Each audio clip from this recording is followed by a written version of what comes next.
Whoa, whoa, whoa, whoa, whoa, whoa.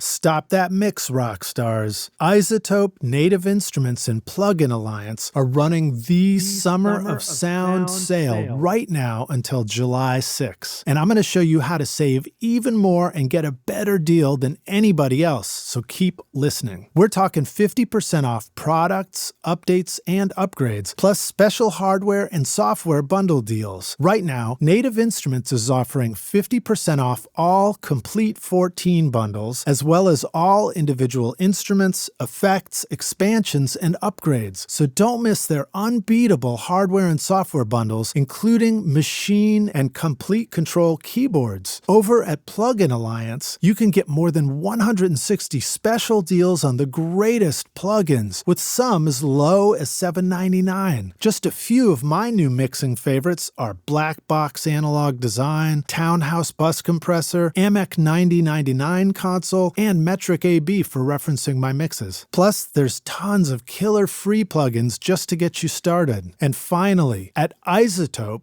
you can get classic tools like RX, Ozone, and Neutron for 50% off. Plus, here's a secret for you. Use the code ROCK10 when you check out for an additional 10% off. So that gets you a lower price than anybody else. Plus, they're giving away their incredible Audio Lens plugin right now to help you dial in the perfect mix EQ curve. Just go to iZotope.com/rockstars and get ready to rock this summer.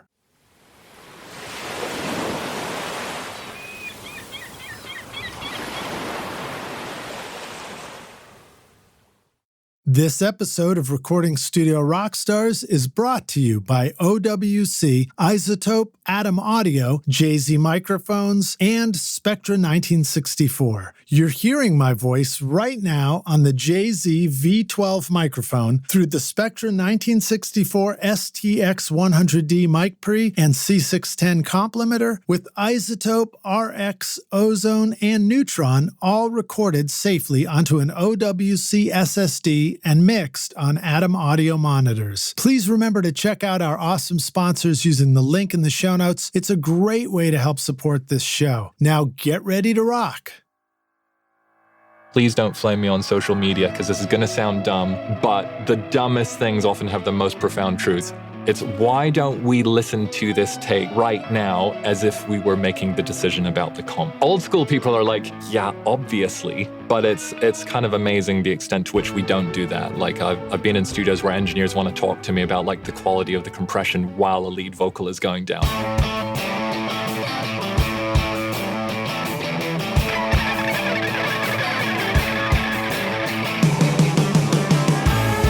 Welcome to Recording Studio Rockstars.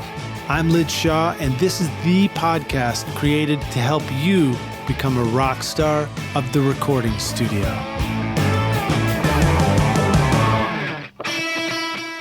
Atom Audio can provide all your monitor needs, whether you are setting up a first-time home studio for recording music or podcasts, or a world-class full-size studio for professional mixing and mastering in stereo or immersive sound. Featuring the XART tweeter and custom DSP onboard processing, the new A-series monitors will perfectly adapt to your studio. Get the Atom Audio monitors and subwoofers that are right for you with an extended 5-year warranty at atomaudio.com.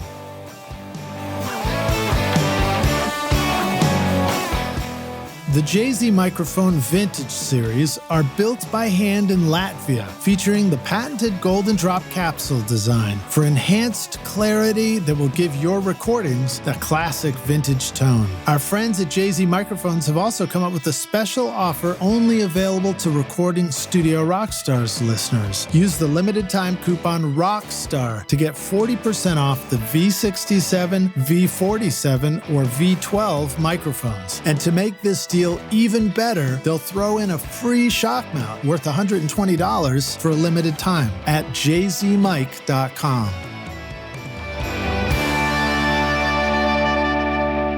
Hey Rockstars, it's your host, Lid Shaw. Welcome back to Recording Studio Rockstars, bringing you into the studio to learn from recording professionals so that you can make your best record ever and be a rock star of the studio yourself. My guest today is Damian Taylor, a 10 times Grammy-nominated producer, engineer, and mixer known for his work with Bjork, The Prodigy, The Killers, Arcade Fire, UNKLE, Trust, Odette, The Temper Trap, City of the Sun, and Dizzy, and recently for Bomba Estereo's album Deja, picking up 4 nominations between the Anglo and Latin Grammys, including an Album of the Year nomination at the Latins. Damian has also been a guest on the podcast previously for episode RSR406, where we talked about his background in recording.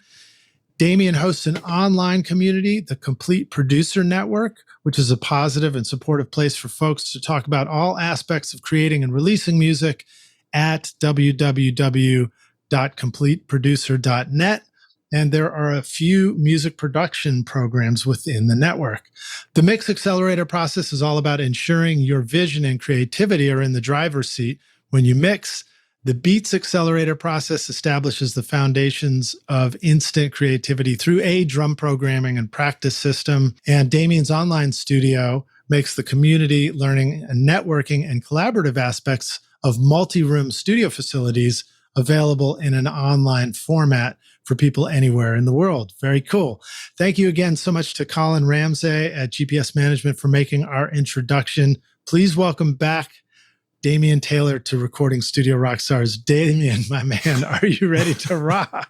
I am ready to rock, Glitch. How about you? I'm doing all right. So Rockstars, just full transparency. We've fumbled the start of this about 3 times as we were trying to get going, and I lost power 30 minutes before we were going to do the interview. So glad we could sort it out, Damian. We sorted it out. And yeah, for everyone listening, we did in fact Google, is Mercury in retrograde? Because it was one of those mornings. Exactly. But we're here now. That's what matters. Yes.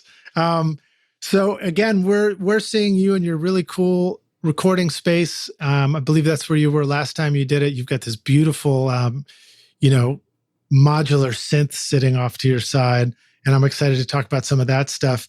But I think you were also mentioning, now you do a bunch of online stuff, and we get to geek out on our studios and the gear we use as well on this show. So you mentioned that you sort of have a computer that might be dedicated for Pro Tools, but then something that's dedicated for streaming. Do you want to describe your kind of studio layout to us a little bit? Sure. I mean, it's a little bit like, you could think of this as being like the bridge of the Starship Enterprise. This is the classic LA setup where my studio is in one of the rooms of the house. The previous tenant in here was an acoustic engineer and mastering guy, so he built out this room. The acoustics in here are phenomenal, but no soundproofing. So it's kind of an interesting setup. So it's a perfect mixing, writing, programming, geeking out kind of a setup. And the whole streaming thing came in unsurprisingly around 2020. Some things changed and got us thinking about how we could connect with the rest of the world. But immediately prior to 2020, I'd spent about 4 months back in a town called Nelson in the South Island of New Zealand, which is a tiny little village in an agricultural region. There's there's orchards, vineyards, logging, and fishing, but absolutely beautiful, picturesque place. And that's where I first got really obsessed with records, like reading the credits and stuff. So I was back there and just thinking about the fact that my parents are British, so I could just get a British passport, move to London, and then once I got in the room with all these amazing people I learned from, that was what really set my career off. Now, were you just sitting there pondering music one day and you're looking at the end cross-section of a log and you're like, that looks a lot like a vinyl record. Exactly. Yeah, you figured it all out, and yeah, you sit out there on the waves on your boat, and you go like, waves, sound waves, kind of. Right. So, exactly. Yeah, but it was just really interesting to reflect on the fact that there's a huge world out there, and I was also approaching the age at that point where all of my, I guess you would call them mentors now, all the people I learned from were at. And because we have this incredible technology now and so much power in our own houses, I've never hired anyone, I've never had an intern, and I felt like I was failing to pay it forward. So I was just thinking a lot about how can I share this with people? How can I pass stuff on?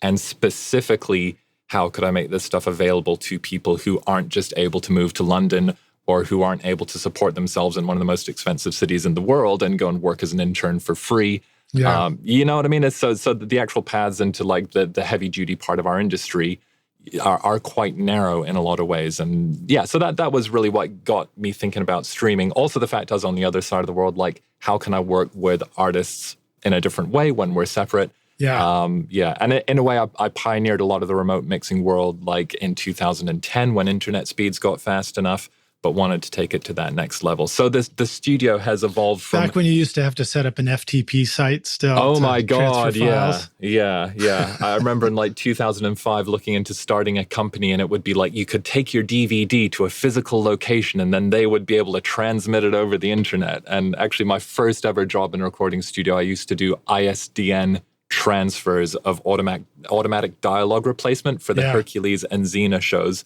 from Auckland in New Zealand to Los Angeles to the post places. Wow. So yeah, so lots changed, and in a way, you know, I also think I've suffered a lot from just feeling isolated in my studio, and the fact, you know, people like you are doing podcasts and finding new ways to share this information and just have these conversations just got me feeling as well like this is a very lonely existence that we live now, as opposed to when I started out. You know, we were in a room with like 15 different studios. You're bumping into people all the time, sitting in on sessions. So I just kind of missed that. Yeah, world. we hear all these amazing stories of like, you know, so-and-so was working on a record at the record plant and, you know, Mick Jagger or Paul McCartney walks by and they pop their head in. Next thing you know, they're doing an overdub together. Yeah. Or just the learning, you know, that whole mixing aspect where there was somebody else around. I remember a studio I started out at Smart Studios, and there was a guy upstairs, Mr. Colson, he went by, and like in breaks, I'd get to chat with him. It's like, hey, what's that funny looking thing with a ball in the middle of it? He's like, oh, that's a track ball. You should get one of those. You know? Yeah, but it's true, man. And that's like, you know, it's one thing learning stuff intellectually, but talking to people who are doing stuff day in and day out, and then you hit that point where you build enough of a rapport where people let you sit in on their sessions as well.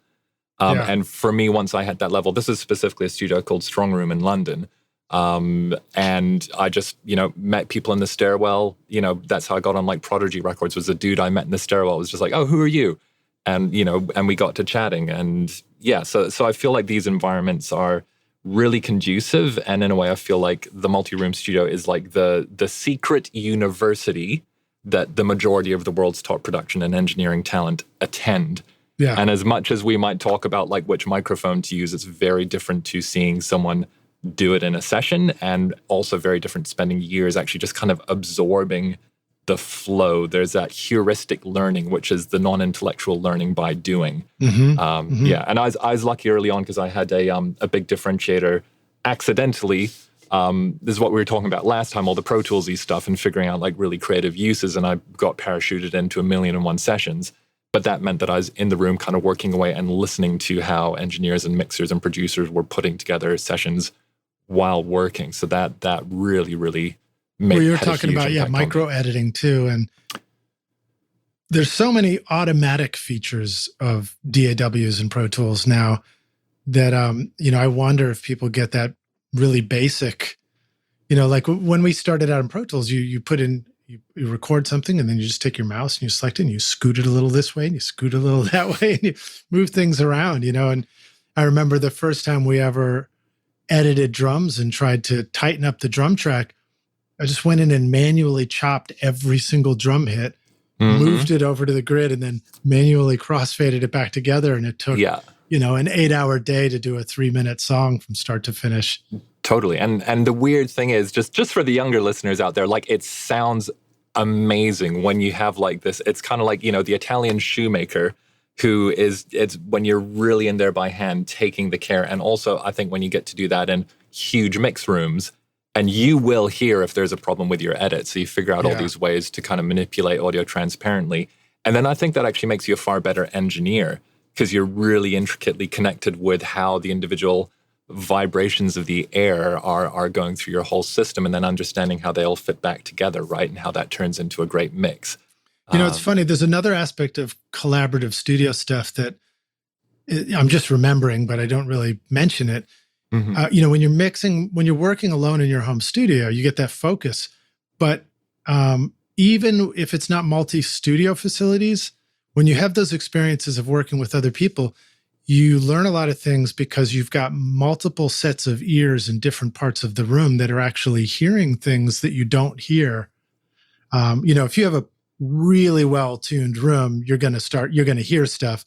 But boy, before you get there, you can spend years sitting in the mixed position, not hearing what the person in the back of the room is hearing about the low end. I remember, working for hours on something and then having the bass player be like, why is the low end getting all weird on different beats and everything? You're like, what?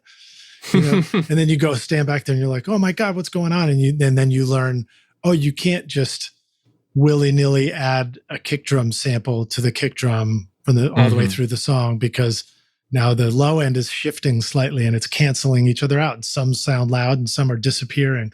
Weird stuff like that, Another collaborative thing. Yeah, definitely. And I think the other great thing about having collaborators in your studio, and this is, I think, the nice thing about how powerful our studios are, is this is what I found, is it helps you completely think differently about what you have. Like I did a collaboration with this guy called Alex Metric, who we both came out of the breakbeat scene in the UK, and he's done he's kind of the go-to guy for pop dance records now. But he just wanted to use all my stuff completely differently to how I do. And I was like, oh my God, I didn't even know my studio can do this. So yeah, just getting those fresh perspectives from people who come into the room, hear things differently, want to work differently to you. Yeah. But critically, this is where we also don't want to feed into the image of the grumpy, narrow-minded engineer. We got to be open-minded, right? To trying stuff out and not doing it the way we normally would. Yeah. You got to learn. I mean, that's how you expand your vocabulary, is by at least being open to trying something new along the way. I remember a lesson learned when I was working with Steve Albini, where he said, we were like, do you just try weird shit all the time? He said, no, I usually do the same thing, but I'll try one new thing every session if I can. Awesome. And I was like, that's pretty cool. That's a good way to expand that's a little bit like hearing a story about an Olympic athlete training for 1% better each time, Yeah, totally. Or that's what they always just talk about in Formula One, right? It's like if you go changing everything, you have no idea what worked and what didn't. Right, so, exactly. Yeah. Yeah, that's a good question. When do you do sessions and you change everything versus just changing the one thing? Does anything come to mind for you where total chaos is the way to go? I would say if you feel you're on the same page as the artist, right? You resonate with each other. You know where you want to go. You know how things are supposed to feel. You have enough trust in each other, but you're not hearing that in the speakers yet. Then that's a great moment to potentially torch everything. or to switch into we're just going to throw... Do we curse on here? Yes, you can. Okay. Shit, you can curse on here. Great. So this is where we're just going to throw a ton of shit at the wall, basically. Yeah. And that can be really tremendously exciting when you let yourself do that. And the time to change one thing at a time is when you know that you've already discovered stuff that works, but you recognize this might be, the last 10% where you're probably getting a bit bored. Yeah. You're not getting that dopamine rush of the new things, but you have to kind of honor that vision, honor that direction, and really get very analytical. And actually, in the online studio, we talk about this all the time. And the program I was talking about, we have these weekly mastermind calls. And just talking about that difficulty people have in finishing sometimes. It's when you go in and you just go, okay, I'm just going to work on this. I'm going to work on this song as such a wide open net. Whereas if you're in I need to address the hi-hat pattern in verse 3, or we are going to work on backing vocals in the bridge and we want them to do this and this, then you can go in and do it, kind of keep your blinkers on and not keep, doing the 2 steps forward, 1 step backwards. Right. Hopefully not 1 step forward, 2 steps backwards, which I think happens as well. Yeah. Keep your blinkers on, or keep your blinders on, you can only see what's right in front of you. Yeah, exactly. And I learned that a lot as well from a lot of the producers I work with in London, or mixers. It's you have one day in the studio, so you got to be really, really systematic about what you're working on, what you're getting through, and you have to deliver basically. Do you ever find yourself, when you get toward the end of a production and a mix, listening to your discography, which is included in the show notes, Rockstars. So make sure to scroll down and click on that, and you can go hear many of the records that Damian has either produced, engineered, mixed, maybe written. I don't know. Bit of everything in there. Yeah, really, really cool stuff. A really great grasp of I partly want to say electronic music production, but it's also like music concrete, because you're doing a lot of sampling and grabbing of Foley sounds and recreating them as samples, kind of like, the music concrete, if I say it the French way, right? Yeah, absolutely. Era of production where it's like, tape recordings, then you rearrange the tape. Where was I headed with that before I pivoted on music?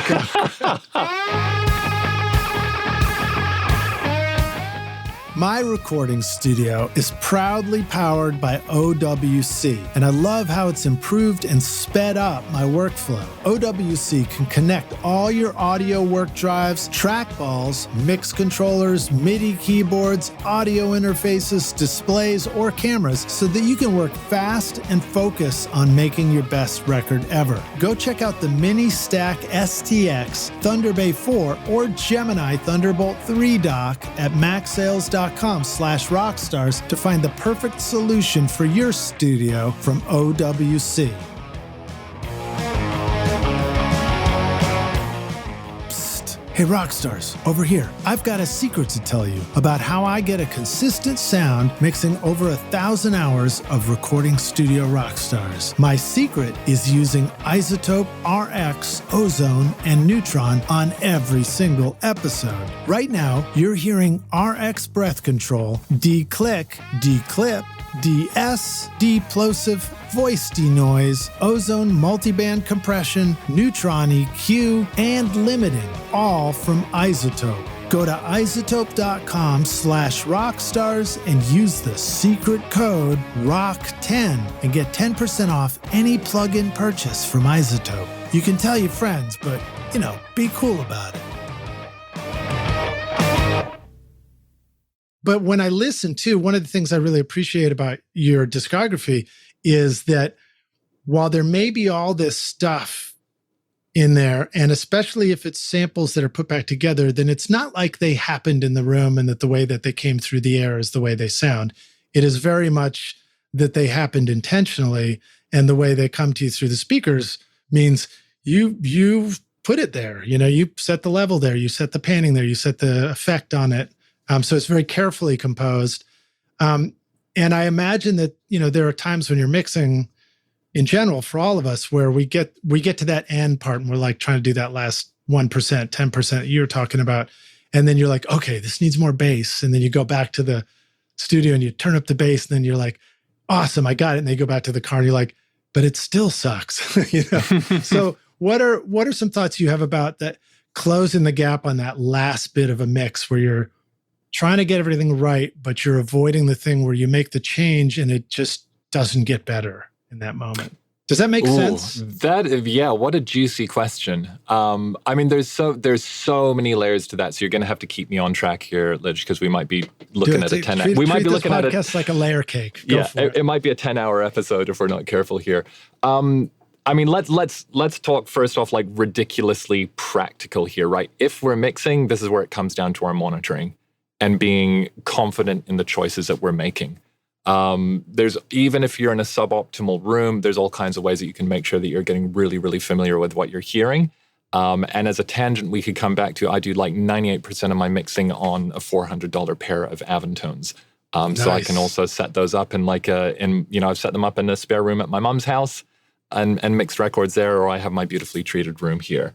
And there are ways that I specifically use those in the same ways as NS10s, where if the bottom end is wrong, you won't hear the bottom end, but you'll hear the speaker crapping out. So that's really useful. Yeah. But part of where that comes onto as well is just a confidence in your choices. And in a way, I got way better at closing that final 10% by just really believing in what I was doing. And also in shifting my listening away from, is this the right treatment on something? Do I have the right amount of frequencies? Over to, am I absorbed in this story from start to finish? And does my attention get carried along? And am I moved by the dynamics, however that might manifest itself? Yeah. Funnily enough, these days, I am often making like 6 dB or more moves on my bass right before I print. Wow. That's so bold. I love that, man. That's incredible. More it's like, you do the traditional kind of classic, like get everything working together. You kind of, you get your rhythm section all popping, but then I will spend a ton of time on Avantones and everything and like really, really dial in the whole journey. And often, towards the end, like I don't put on my mix bus processing till later as well. Yeah. Let's clarify a couple of things. So Rockstars, the Avantones are the, today's version of the Oratones, although Oratones, are they still available as well? I'm not even sure about that. I think they came back, and I switched to Avantones because I had an old pair of Oratones, which I was blowing up, and they went from being able to pick them up for £80 to like, hey kids, this is vintage. You can get some Oratones for like $800, and I was like, screw that. So, so zero fetishism, but it turns out your $800 are vintage too. Yeah, there you go. Hold on. Oh my God, right in this economy. So the Oratones, Avantones, Rockstars, those are small speakers that don't have low end and don't have high end, but they're very mid-range focused, and they make it really easy to, well, I guess the original intent was they're like, hey, let's see what this music we're creating sounds like on a clock radio or on an old school TV. Totally, yeah, radio or TV. But I think what's really interesting about them, and it wasn't until really the last few years I started analyzing them, but what's interesting is there's basically an amplifier and then a single speaker. So all the frequencies get to them. Yeah. But what I think is really interesting is that there's no crossover in there. Yeah. So they let you hear mid-range in a particular way. And also, like, I also tested every single kind of Avantone possible replacement, and a bunch of them like sounded right to listen to, but were terrible to mix on. Whereas, but at this point is so important about like the way that you work against the limitations of the speaker. Yeah. Is a little bit like, if we're making a Formula One analogy, they try to make sure that the front end and the back end are both sliding at the same rate when you go around a corner. If your back end you kind of look like somebody who would be at a Formula One race. I've never been to one, but I'm obsessed with the sport because I think it's such a wonderful metaphor for the music industry, right? We're like the kind of pit crew or the garage mechanics, and then the people who make all our gear are like the designers, and then our artists are like the drivers, and there's this kind of competition on all levels, but I'm always looking for physics metaphors as well. Yeah, totally. And I think, in this day and age where it's like we have that competitive word, right? Stuff has to be like big and loud in the right way, or just let's say competitive. Then you need to really understand what the limits of the physics are that we're pushing up against. Yeah, well, I love that you bring up lack of crossover, because those are one of those examples of when we do understand what's going on, behind the curtain, it can help us as engineers. The lack of a crossover means that there's no electronics that are screwing with that balance of low end, mid range, and high end before you get a chance to hear it. Just the natural frequency response of the speaker is giving that limit, but otherwise it's coming through. And, one of my questions, Odette Harold, I described it as really detailed and crisp sounding. Like, it's just fun to listen to your records because it's like that's a thing about high end too, right? As it gets our attention, it also sounds up close, because we don't want to be eaten by that creature that's, gnashing its teeth right next to our right ear or something. So it gets our attention. And my question was sort of, what are some ways to get that clarity in a production and mix? But let's pivot that towards how does mixing on Avantones that don't have the high end and the low end actually help you get that kind of detail out of your mix? Is there any parallel? You know how humans are wired, like we're not wired to understand exponentiality, right? I can't even spell it. Right, I can't even say it. So for the non-mathematically inclined, exponentiality is stuff that doubles every time. And as we know, the frequency range, like 20 hertz to 20K, is an exponential scale. Yeah. So it's very easy to think of the difference between 10K and 11K and 12K as being the same as the difference between 100 hertz and 200 hertz. Right, no such thing. Yeah, but it's not, basically. So in other words, what I'm kind of leaning at here is those extremities of audio are only a very small portion of what we're hearing. Oh, right. I see how you're saying it. It's do you know what I mean? We think of it as this long left to right graph, and everything gets equal bearing. Yeah. But when you look at 10 kilohertz and you realize a single octave from there has already gone all the way to 20.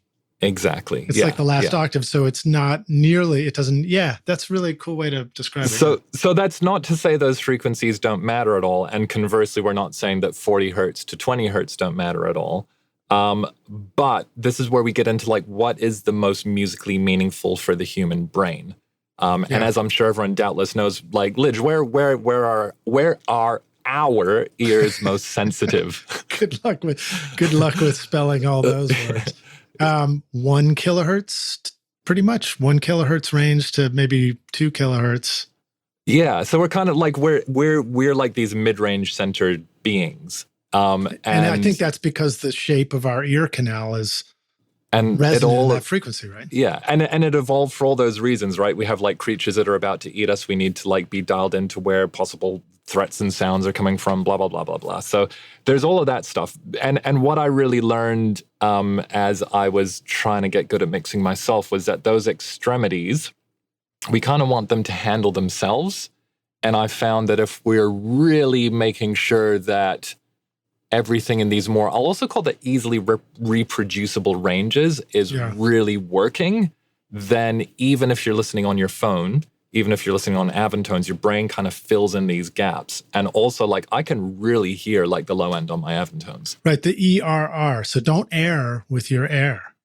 There you go. Easily reproducible range. Yeah. But also, like, you know, I really appreciated what you're saying before, by the way, about, like, music concrete and that whole word. But I'd say, in a way, it's like one part Stockhausen, but the other part the Bomb Squad, like, you know, Hank Shockley, Public Enemy's producer, is probably one of the single greatest influences on my productions and how we grab sounds and shove them together. But if we think about, for me, like that golden age of hip hop, as I always say, when samplers were just popping off and everyone was seeing what they could do, is that the character of the sound was so important. And most of the people were sampling old 45s, stuff that didn't have that top end and low end, but like the actual, the sonic richness of pulling all these elements from records from different eras, combining them with all these different sounds. Like we had like this overlapping of not just sounds, not just instruments, but textures and eras and periods in history.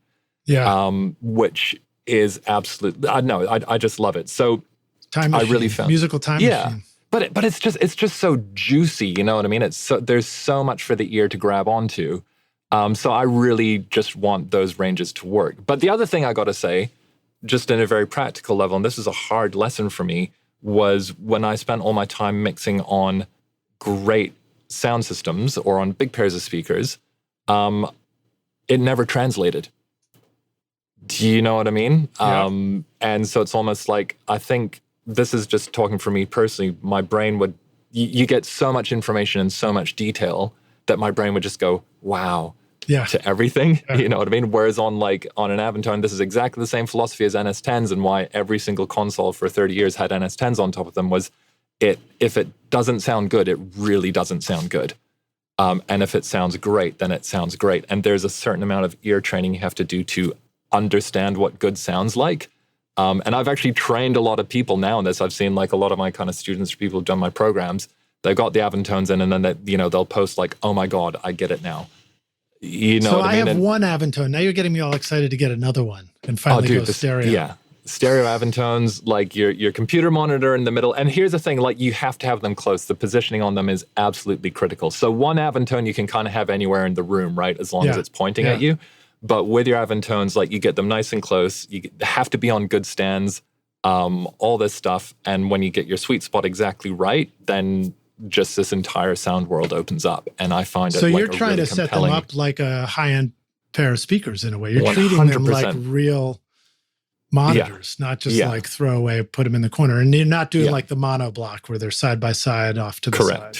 Yeah, absolutely. Now, and really, I did have a question for you though about mono compatibility. So I don't know where the hell you're it gonna is. love. I don't care about it. That's what I wanted to know. That's how you answered it. I didn't even need to find the question.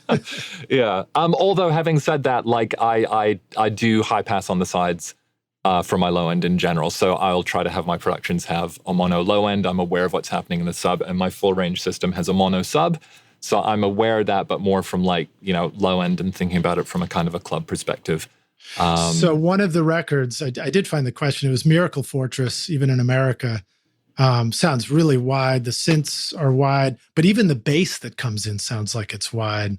Mm-hmm. And I wondered if you wanted to talk about that what you remember about that, or what you're, maybe we're thinking too narrowly about, low end in our mixes.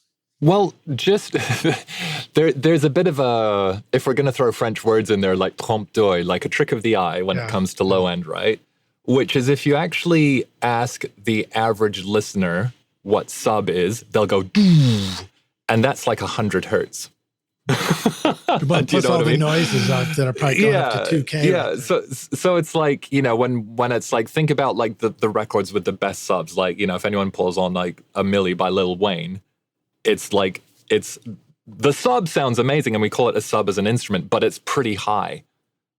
Do you know what I mean? So this is, again, where it's like understanding where our ears perceive sound. So the bass on that, I can almost guarantee I would have done some kind of a parallel send to something wide, and the wide stuff didn't have any bass on it. But that's all our information frequencies. So once we get above like 80 hertz, you can go crazy.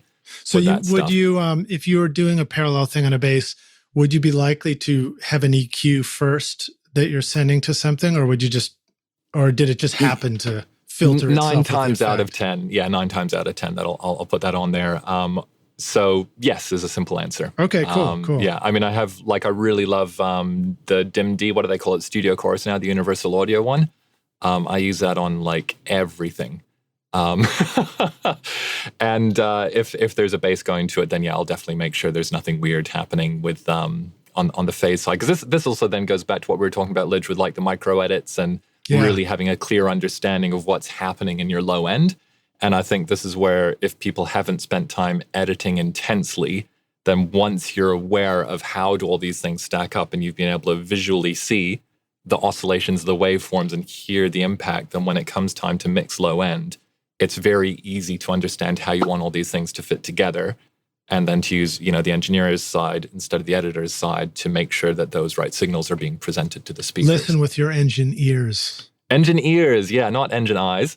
Although, can I throw something controversial out here? Please do.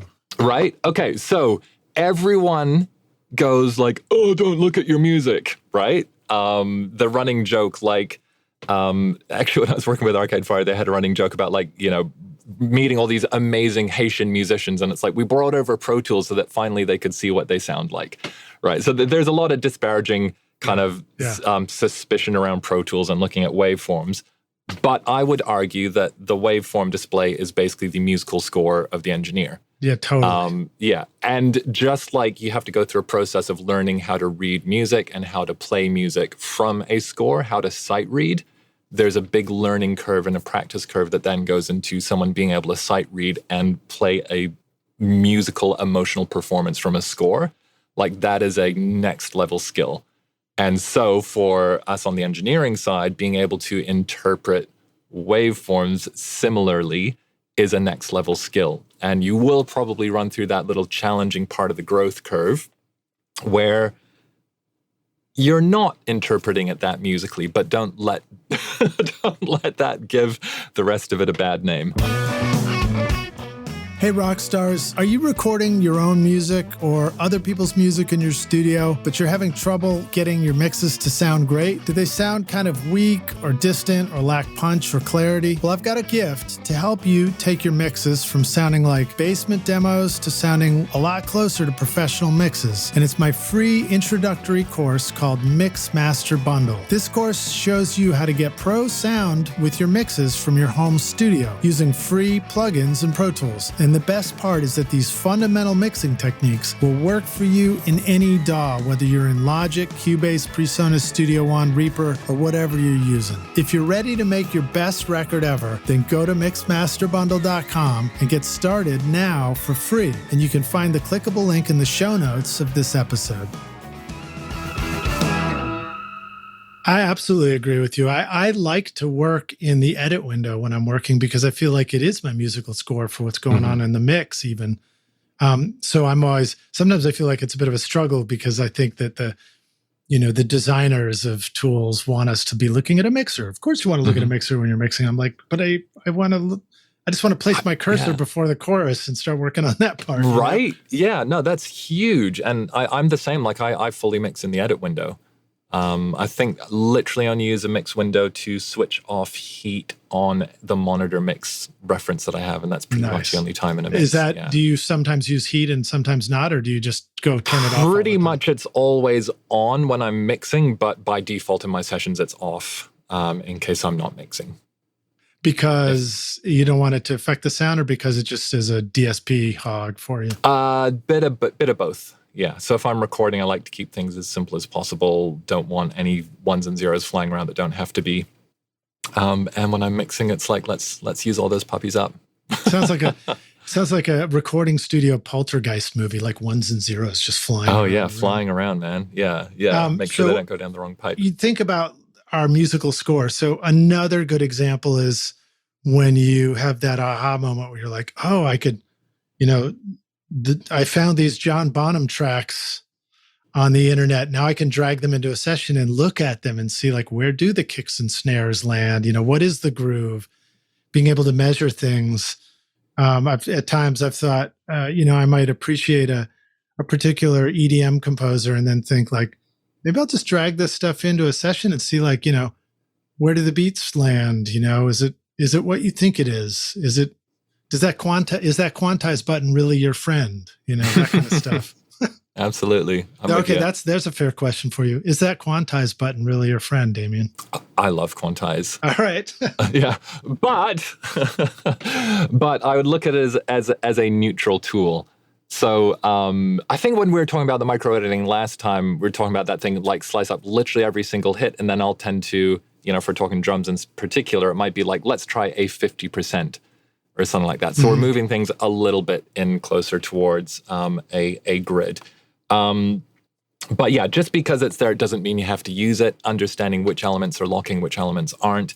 And they're not all quantizing to the same grid either. And that's a first lesson to learn. I'm like, it's a kind of a pain in the ass because you're like, oh, I tightened all the drums up, but all the fills sound like horseshit now. So then you're like, that's because they're triplets. Oh crap! I have to go do every fill separately. Totally. Yeah. Yeah. Maybe there's. Well, this might be.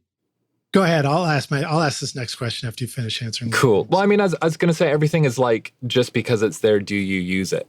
Yeah. And I guess while we're talking editing as well, it's really critical to understand. This is where so much of the fun and the nuance comes out. Like, where is the attack on a bass versus a vocal versus a drum hit versus you know what I mean? Where is it on a flam versus a single hit? Where is it if you have like a kick and a hat at the same time and they're not perfectly in phase? So there's a lot of questions like that come into it. But I do have to say, like, I do all my programming, like all the Odette stuff you mentioned, like I kind of write in Ableton Live, and just the way that you can really play with different kind of quantized things and different grooves and all that kind of thing, I absolutely love. Well, and then if you're composing there and it's some loop-based stuff, then you kind of arrive at the timing of things before you're even overdubbing on it.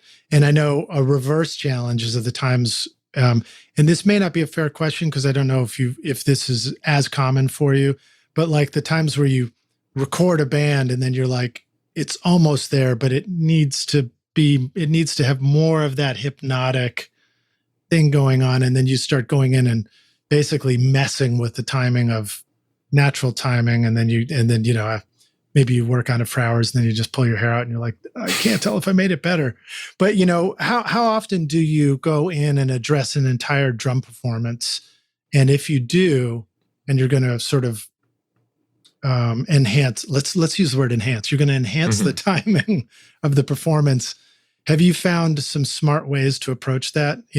I think a common first step is like, select everything, hit the automatic button, and that may not be the way to go.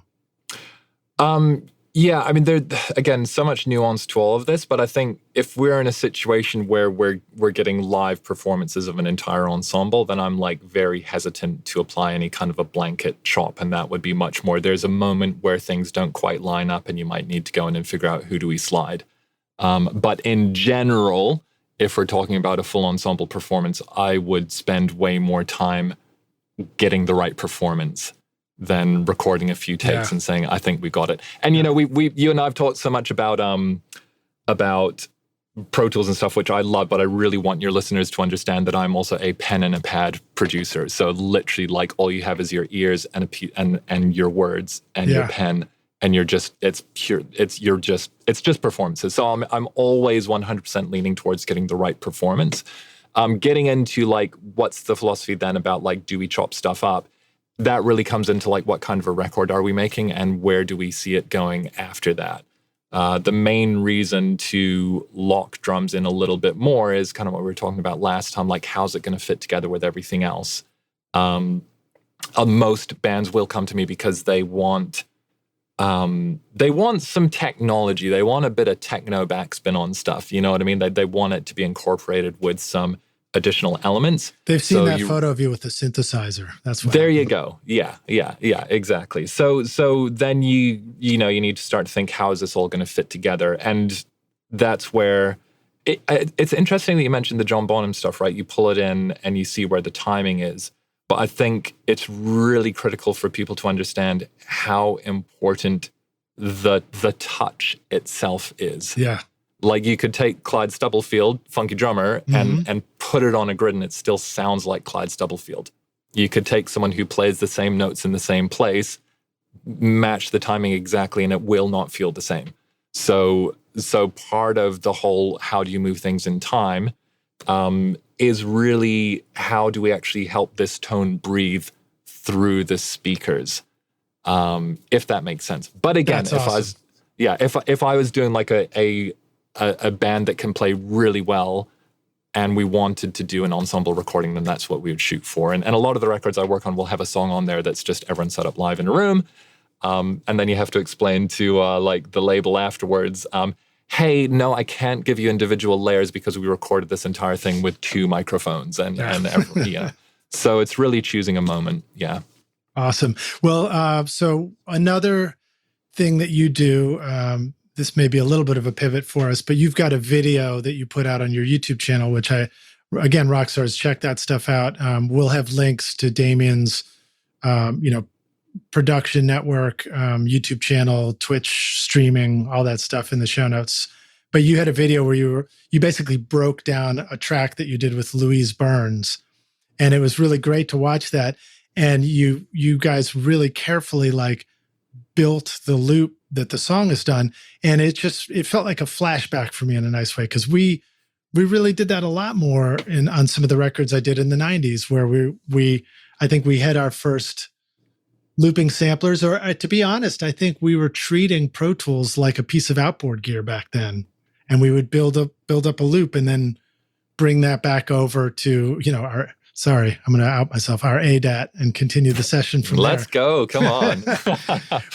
But there is a little bit of a lost, it felt to me like a little bit of a lost art, the process of building your own, loop for the song with microphones, with the instruments and instruments that you didn't think were instruments. So talk a little bit about that if you want. So many of us just reach for that, those samples, or like, what's the default, layout on our battery patch or something like that. And the next thing you know, those are your sounds, and they can sound great, but they come from somewhere, and you can make really cool sounds on your own. Mm-hmm. Yeah. The one pack you can be sure no one else has is whatever your microphone is pointing at. Right? Exactly. Good quote right there. But a lot of that kind of came out of just, when I started working with Guy Sigsworth and UNKLE early on in London, like, we're all beats obsessed. Everyone's sampling everything. You're sampling breaks and layering them with like electronic stuff to get like a bigger, more interesting sound. You're chopping different breaks together.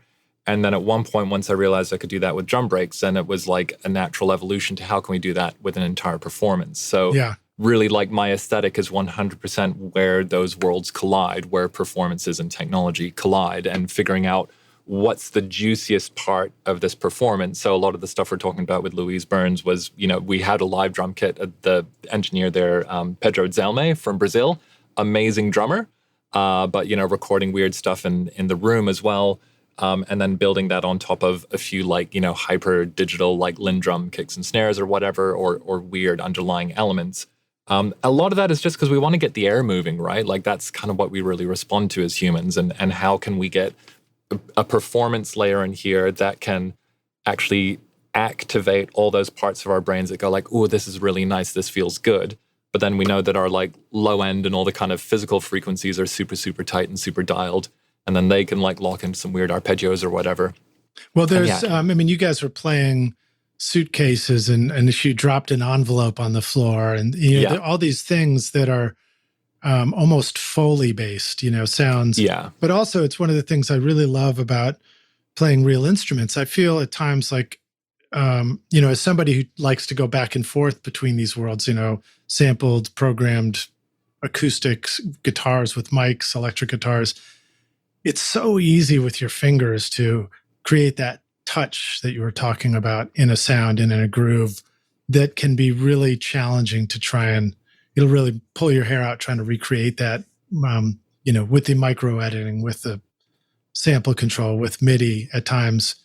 And it's just interesting to always stay in that balance of like, you know, there are things about MIDI that it's just, that's the best way to get that sound. And then there's things about just getting in front of a microphone. We're like, that's the best way to get that sound, you know? 100%. Yeah, we've got to play with the full deck, right? What's Dave Pensado goes, play, but I won't do the accent. Play with the full deck. It's just a little Southern, isn't it? Yeah. But I got to say, like, there's actually a very specific process I go through with my artists, especially solo artists, and we literally call it the wireframe. So we're going to build the wireframe for this song first, and that tends to be a day per track where we might take their demo, or even that's our writing demo, sit down with our computers, and we program stuff out, like what's the structure of this beat, where are things coming in and out, what are basic synth sounds that we'd like, what are some textures we like, and just is the tempo, the structure, the general feel of this where we want it. And we're not worrying about filling in details. And then you do go into a recording studio, and that's like, just like, for anyone who doesn't know, by the way, wireframe is like a 3D animation term. So it's like, it's a bit like the blueprint of a house, but in 3 dimensions. And as anyone who knows, you know, the 3D animation or computer game world, what do you do after that? You put your textures on there. You start rendering the light bouncing and all that kind of thing. So then going in and getting these performances and these human aspects is when we're filling out the textures, filling out, you know, making it an actual real human thing. It reminds me a little bit of the comic book world where somebody draws it and then somebody inks it, and then a whole nother person comes along and does all the text. Yeah. So, and this is where just, having a really clear idea of like, what are the stages in a production? What are the questions I need to answer at each point in time? And for even anyone who's recording themselves on their own, it's really nice to have a sense of this structure and how we move a song from its initial idea to a final delivery. Because it is very easy when we're sitting on our own to feel like I have to do everything all at once, and we kind of freak ourselves out, or, you know, don't really go anywhere as a result, or we keep undoing the things we did 2 steps ago, as we were saying earlier on today. Yeah.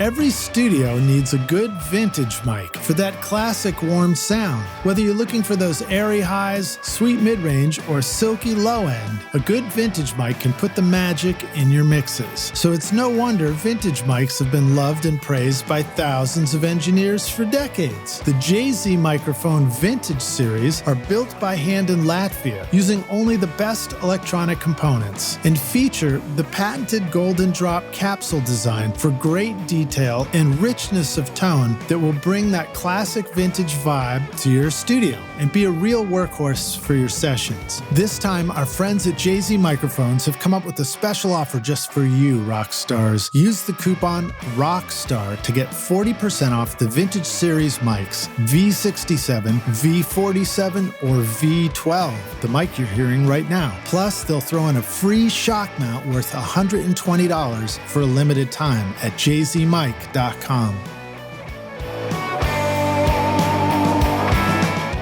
Atom Audio introduces the all-new A-Series line of monitors, featuring the XART accelerated ribbon tweeter design, built-in DSP-based room correction, and speaker voicings, allowing you to customize your Atom Audio monitors to fit your control room. The A-Series will rock in any studio, Small studio spaces or immersive multi-speaker configurations are perfect for the A4V or the new A7V, the next generation of the incredibly popular A7X. Mid-sized rooms and narrow spaces will love the low profile of the A44H, expanding on the A7V sound, or the A77H, a true three-way midfield monitor delivering rich, spacious sound. And bigger studios will love the A8H, a three-way speaker and the pinnacle of the A-series that delivers extremely accurate sound required for critical listening environments. Get the Atom audio monitors and subwoofers that are right for your studio with an extended 5-year warranty at atomaudio.com.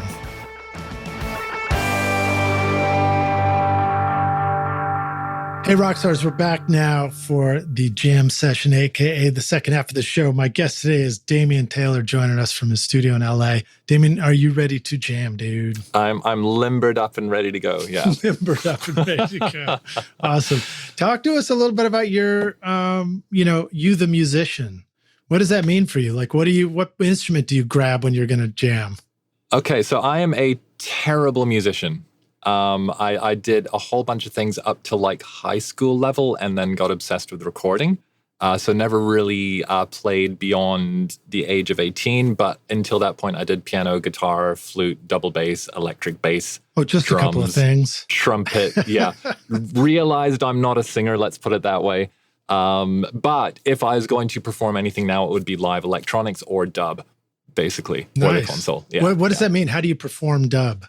Dub would just be you have channels and you have aux and then you just go boom, boom, boom. Yeah, you know what I mean? Do you get to do that sometimes? Is that a thing you get to do? I mean, when I played live with Bjork, it was all live electronics, and I also had a 32-channel Soundcraft console with feeds coming in from everyone in the band. Not a DC 2000, was it? I can't remember. Yeah. Probably a live one. But that, I could send that into my laptop or a Chaos Pad or a couple of effects units and stuff. So, yeah, so I really love grabbing and manipulating audio in real time. I mean, even the modular has a whole ton of sequencers and stuff like that. Okay, all right. Here's a tough question. What the hell happened to the Chaos? Where's the 2022 Chaos Pad for us? Oh, right. Yeah, it's a good point, isn't it? I've never seen anybody do the whole XY thing where it's like a processor. Unless it's, is it because iPads came out and everyone was like, we're going to do it all in software? I guess so, which is pretty fun. Can be, yeah.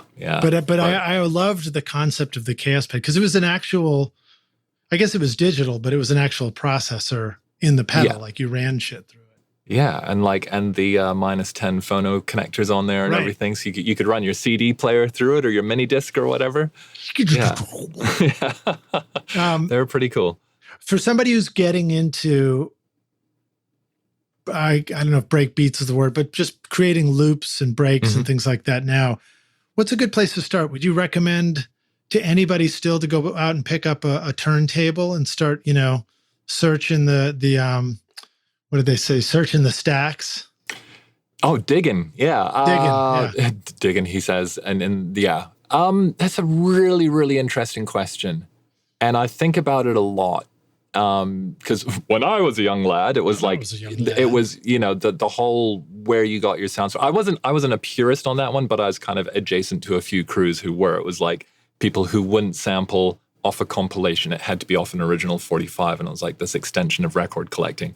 Whereas now you can get, you Google drum breaks and you'll find some stuff. It's just right there.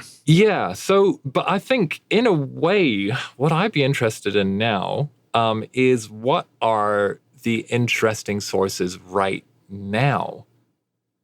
Do you know what I mean? Like when sampling was kind of kicking off, people were throwing out their records. Right.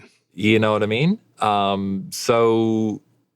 But answering your question really directly, if someone's like, hey, I want to be programming drums, I want to be making beats, and I'm sick of just having like individual vacuum pack kick snares and hats, then just anywhere you can get your hands on stuff is good. So, I would be ripping stuff off Spotify and Apple Music. I wouldn't be a purist about sampling stuff off vinyl or not. I'd 100% embrace your era. Go for it if you want to do the car boot sale thing. But the interesting thing that's happened now is you take a record to a charity shop and the first thing they're going to do is go on Google and see how valuable it is. You know what I mean? Yeah. So finding those finds is a challenge. And then otherwise, I think you mentioned a lot that kind of Foley aspect. Yeah. And I do love thinking about drums as well as, I mean, a drum is basically a transient and a bit of a tail, right? So I think just getting really creative with what your sound sources are is really important. Anything can be a drum. So there's a new app that I got for my iPhone recently called Koala, which is just a really fun. Rockstars won't see it on here, but you'll catch a glimpse of it on the video, and it's just this little sample pad app that's really sort of elegantly and simply designed to quickly capture a sound. And I haven't done that, but I've had people come on and talk about carrying the iPhone and just recording sounds around town and then, using those to rebuild it, a kind of found sound thing, which I think could be pretty cool. Yeah. Do you feel like we would really need a hi-fi, like an extended microphone, or is it that mid-range is where the magic is again? It's just like photography. The best camera is the one you have with you. Yeah. You know what I mean? So I'll actually very often, if I'm starting at like an album with an artist, I'll encourage them to just walk around their house and bang on some things and record their kitchen for me. And then I'll have like a little part of the sound pack or a little library within the album that is exclusive to them, even if it's like really subliminal. But then you're but when you get to the studio, stop banging on shit, okay? Totally. When you come to my studio, but I mean, I know. Actually, I have a friend, Tom Monahan, who got really obsessed with whatever the Apple kind of compression algorithm is. And it's not just the mic, it's like whatever the hell software does to it afterwards, because it has some little bit of processing. Yeah. And that's, in a way, it's just like, vinyl is the sound of this, middle and second half of the 20th century. Like weird-ass digital compression artifacts are the sound of now. Yeah. Actually, I had a friend who got in a massive argument with George Massenburg at a university lecture about 20 years ago, trying to tell George that George was really unhappy about MP3s and digital compression, and my friend was just like, well, isn't that going to be like vinyl scratches? So it's it's just interesting to think about those things, and ultimately, we were talking before about combining textures. Like I find that really fascinating. What's the thing that's like super weird and shiny digital? What's the thing that's like crunchy digital? What's the thing that's beautiful, warm, and analog? What's the thing that's like open and spacious and natural? And how do we layer these up kind of front to back, side to side, and combine them together? So it's like if you're an artist and you're going to go paint, you might have to decide like, what are my colors? What's my palette going to be? And I feel like that naturally comes into play sometimes in the studio for recording real bands, because it's like, well, this is my guitar amp and this is my guitar and this is how I can play it. I've recently gotten into the world of digital sounds and native instruments and like this massive, extensive, incredible library of Contact, for example. And I'm fascinated by all of that stuff. And yet at the same time, I'm also like, sometimes I feel like, how do I find the limitations of, the poster board? I'm going to try and draw this poster in, kind of thing. Do you find ways, is that part of the wireframing process? I was going to say, like, you've hit upon probably the biggest dilemma for people getting into producing music with technology and computers in the modern era, which is you are always one button click away from a million more options, and you're always one button click away from like, well, these are the options I use, which makes you get the FOMO. And, I even remember back when I first realized you could access gear slots on a mobile phone, or when, Gear Space, apologies. Right. When they first came out, I had never considered a lot of the you're using the wrong preamp stuff. And suddenly a thriving career came to a halt because I was suddenly convinced I didn't have the right stuff. So it's an interesting thing when, I love native instruments, but I used to regularly update Complete, and I actually stopped because I was like, every time I update, I'm getting like 40,000 new options in here, and my head is exploding. And you multiply that with all these other things I had, and it's a whole different story that we'll get into. But, I built this beautiful studio in Montreal that was like my dream studio, and I collected an insane amount of gear, and it wound up being the more stuff I had, the less music I made. Yeah, or the more difficult it was. My version of that sometimes is, I have again, like you, I sort of have the studio that I always wanted. Granted, there's a few more things that I want, but but when I step away from it and I would take out, I was have the Spire Studio by Isotope, which is a little battery pack thing, or just I used the DAW multi-track app on my iPhone for a long time, and of course GarageBand comes in it. But I would take these simple things and I just go out with a guitar, and all of a sudden it's just me and a tree and a guitar and a phone or something, and I was like, oh, that was easy. How did I make a song so quickly? Yeah, no, it's and that also ties in a way with like these steps and understanding what the different steps are in the process and what we're trying to get out of each step or each point in time. And that whole phase I went through in Montreal then led to like a 4-year search of trying to find the one digital audio workstation that could literally do everything seamlessly from an initial idea through to a final mix.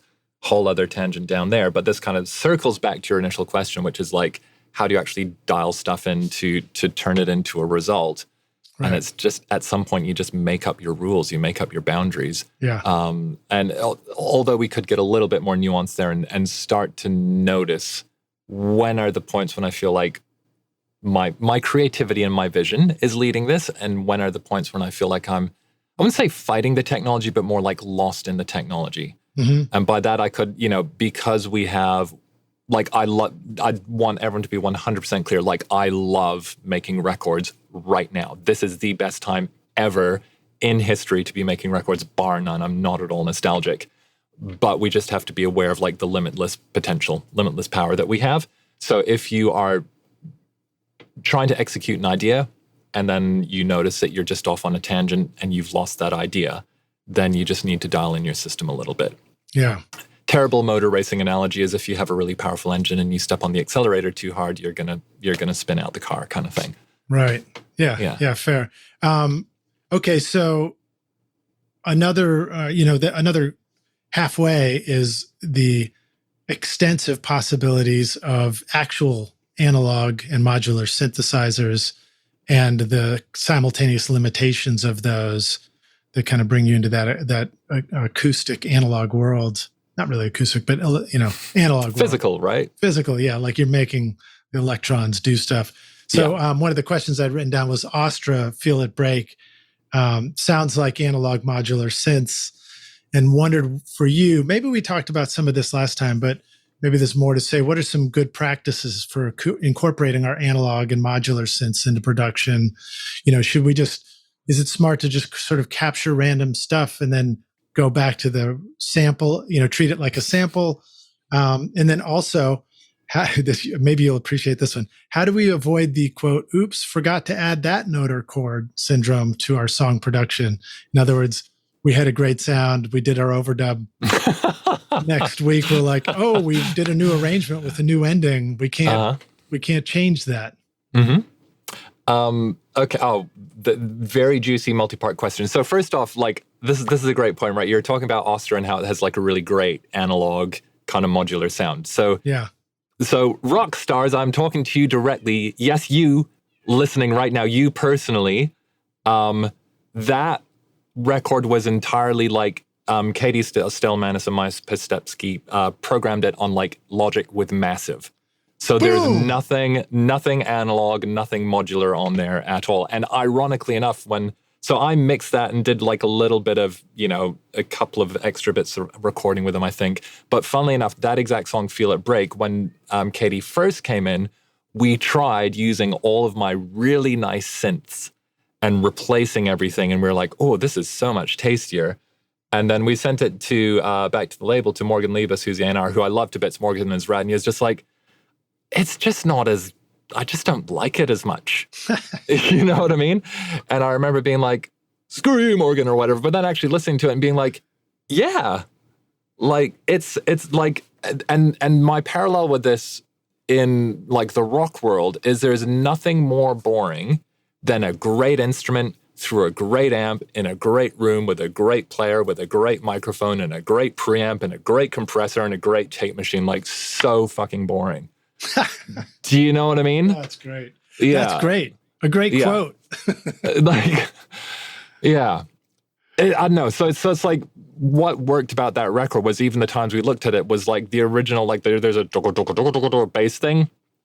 And me and my kind of metronomic brain went in there and like sorted out all the velocities. And then it was like, why is this not as good? And so basically that record like had a kind of a fucked upness and an imperfection to it, even though it's all like hyper digital. Yeah. So, and in a way, I think a lot of the stuff that we might associate with analog is human. Mm-hmm. Do you know what I mean? And we can use our computers to capture human or to be human. And even that record you're talking about, like the Odette Herald stuff, like I have all these techniques I just use. Like I'm wiggling my mouse around like crazy and recording it like on a laptop, and all the weird kind of ASMR beat stuff is just like, we're in record right now and I'm just like tweaking stuff. Wait, when you're talking about the wiggle thing, are you talking about the Radiohead opening thing where you hear the zhib, zhib, zhib, zhib, zhib, zhib from Kid A? I wasn't talking about that one specifically. You remember you're mentioning that song Herald, the Odette one. No, but you know what I'm referring to? Like when, right. Are they doing like an audio scrub kind of thing? I think they did it. Yeah, no, I remember. Right. I remember hearing that, and I was like, I know what that is. That's just the audio scrub in Pro Tools. That's great. Yeah. Nobody else knows what that is. You know. Totally. So I don't know. So it's kind of like we have all this stuff, and just like rock and roll was someone like turned up the gain on their amplifier and it distorted. Like we have the same things that we can do with our tools right now. And if it's feeling a bit boring, then you just use it in a more interesting way. But coming to the second part of your question, any tips for incorporating modular and stuff? I'm still trying to figure that out, dude. Like, honestly, I feel like for the listeners, for Rockstars, I'm sitting in front of my beautiful Eurorack modular console built by 2egress, by the way, who I want to shout out Brock from 2egress and Dion. Amazing stuff. This was their first modular, and they've now gone on to make like almost every amazing modular system you see online is in one of their cases now. They're phenomenal. That's great. But I feel like I just underuse it because it is quite a faff, as the Brits would say, to get it all talking together. And also, like, I need to rewire my studio, all this stuff. Lid, you might notice one side of it has blinking lights and the other side does not. So there's something weird going on in a power supply there. It keeps blowing fuses and Logic. Logic does weird stuff too. Mm-hmm. Yeah. And that's kind of like, you just got to capture stuff, right? And onto your point about like, you change something. This is where what we're doing now is completely related to what people were doing in the 50s. Is like, you just have to make a decision. Yeah. You make it the best you can in the moment. And if you make a different decision later on, then you just do it again. You redo it. Yeah. I mean, that's one of the beauties about building songs from those breaks and samples is you couldn't change the chord really. Or if you did, you had to come up with some really tricky way to do it. Yeah. You had to work within those limitations. So that's, I guess, maybe part of it. So 2 questions about the modular synth stuff. Let's go to Logic first. Have you found anything helpful in terms of sometimes I've looked at plug-in versions of modular synths and I'm like, oh, this is so amazing. This is so great. And then I go start clicking around and before you know it, I'm just sort of having trouble negotiating such a complex thing with a mouse. So maybe you have thoughts on anything you've learned about that, or maybe you don't. And then the other is, have you found smart ways to keep a 2-track rolling as part of your creative process? Like we used to do that in the day. It used to be like whatever we were doing was coming through the console. You just kept the DAT rolling or a cassette, and then you could steal it back from that, But when you're working in a DAW, you're either recording or you're not recording, Yeah. I think you summed it up there, right? I don't have a 2-track thing, but I think it's way easier to be in record. So, as soon as I feel like there's a semblance of something happening, then I'll hit record as soon as. I also, there's a little nuance, like I'm also not afraid to hit on a Pro Tools, Command full stop, which just throws away the audio file. Oh, yeah. So sometimes being unafraid to commit to like, we're going to throw this away. Just so that you don't, I think there's that mentality you can get into where we're just going to record everything and then we're going to edit it tomorrow. Like that's kind of a nightmare. So I really try to still make those decisions in the moment. Or if I feel like stuff is really good, do a few takes. And if I feel like it's in there, then I'll actually edit it and check and try to make those decisions in the moment. But that was part 2. What can you remind me part 1 again? Part 1 was any tips for how to negotiate a software modular synth. to sort of make it more enjoyable or make it great. And just anything you think of. Well, funnily enough, like I massively simplified my software suite a while back because I was finding that whole friction point thing we were talking about. Anytime I was like wanting to use something in software, there's so much, oh my God, which synth am I using right now? So I did definitely simplify that a lot. And I found that I was leaning in towards what are synths where even from a blank patch, I feel like I can dial it in towards what I want. But that complexity is a really interesting one. And actually, when I've been doing the points when I've been best on my modular, and as a quick tangent, my modular system was built with a lot of sequencers and designed to kind of sync up to analog drum machines, and it's kind of built as like an interactive, almost like Big Mac's MSP patch, as opposed to more of a here's a synthesizer voice that you play with a keyboard. Right.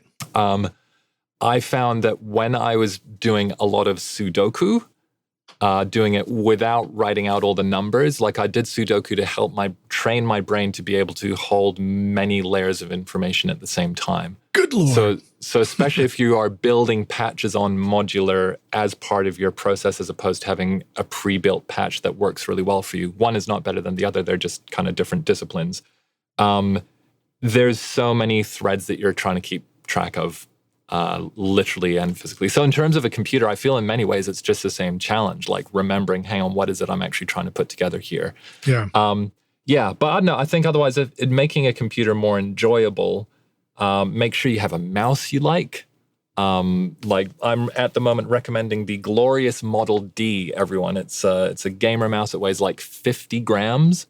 Came with a Logitech G502.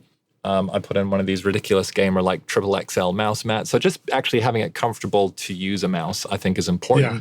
Having your screen at a good height, but yeah, otherwise I think it's probably a similar mental challenge of just trying to keep track of a lot of things at once. And either like lean into that, like often I'll go to modular because I want a surprise.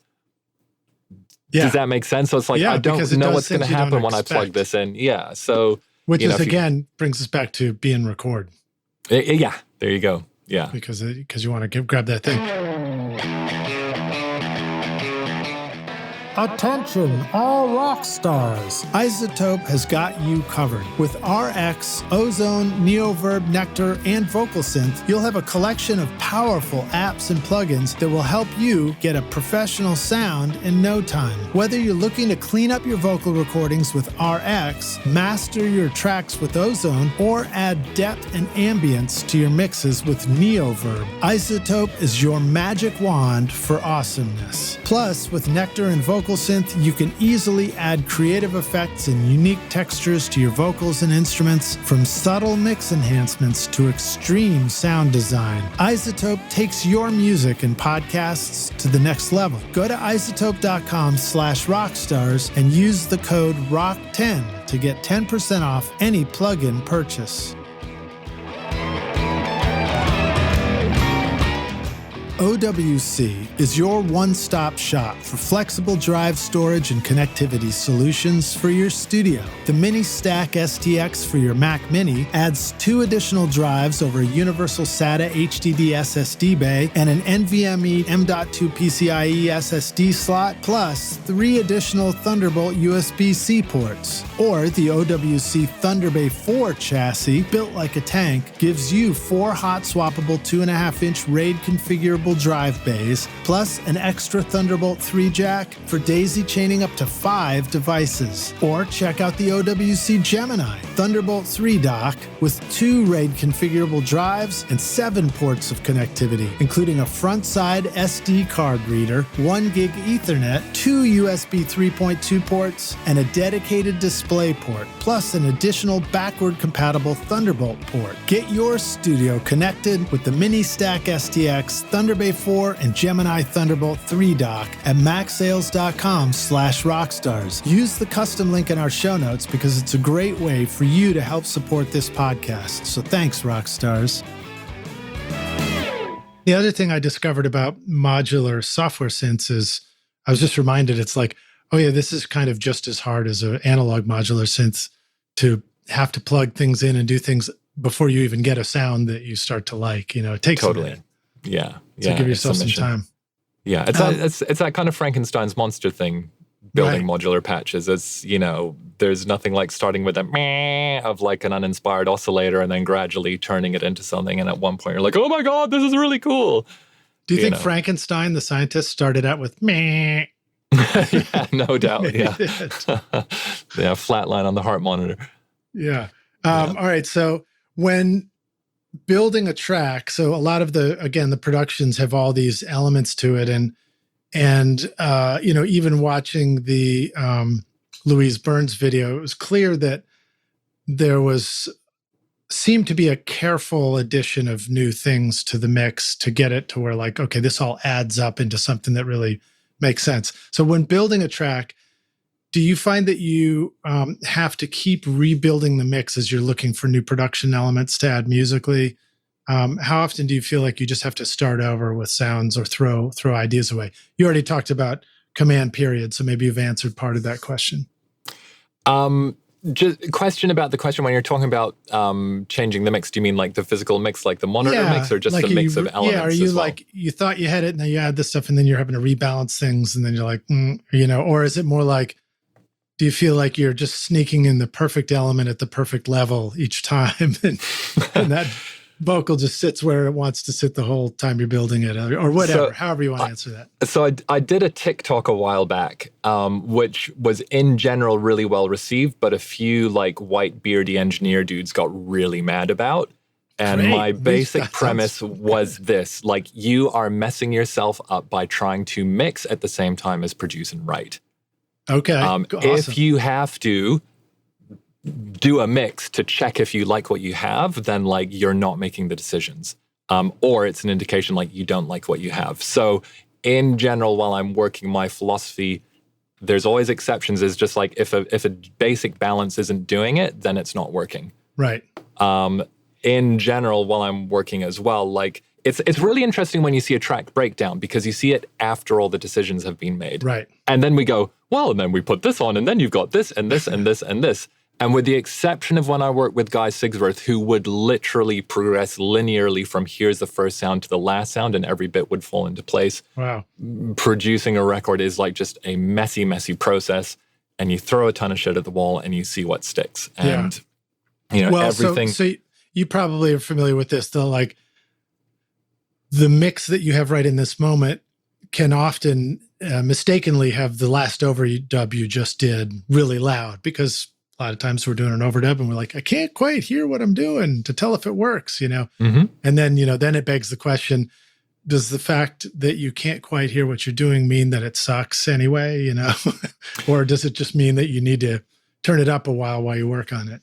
Yeah, it's a blend of both. And that gets back to our other question about like, how much do you lock in the wireframe, right? And if you know that you've got a rock solid kind of foundation, or we could almost say like a vessel into which you will pour, you'll pour the other elements, then you know that you've got a really good yardstick that you're measuring against. I personally, like, as a side note, like I hate using click tracks when we're recording. And if I'm in somewhere with an engineer who's got dook, dook, dook coming out of the speaker, I'm like, turn that right the fuck off right now, because that is basically like you're avoiding hearing how things work together.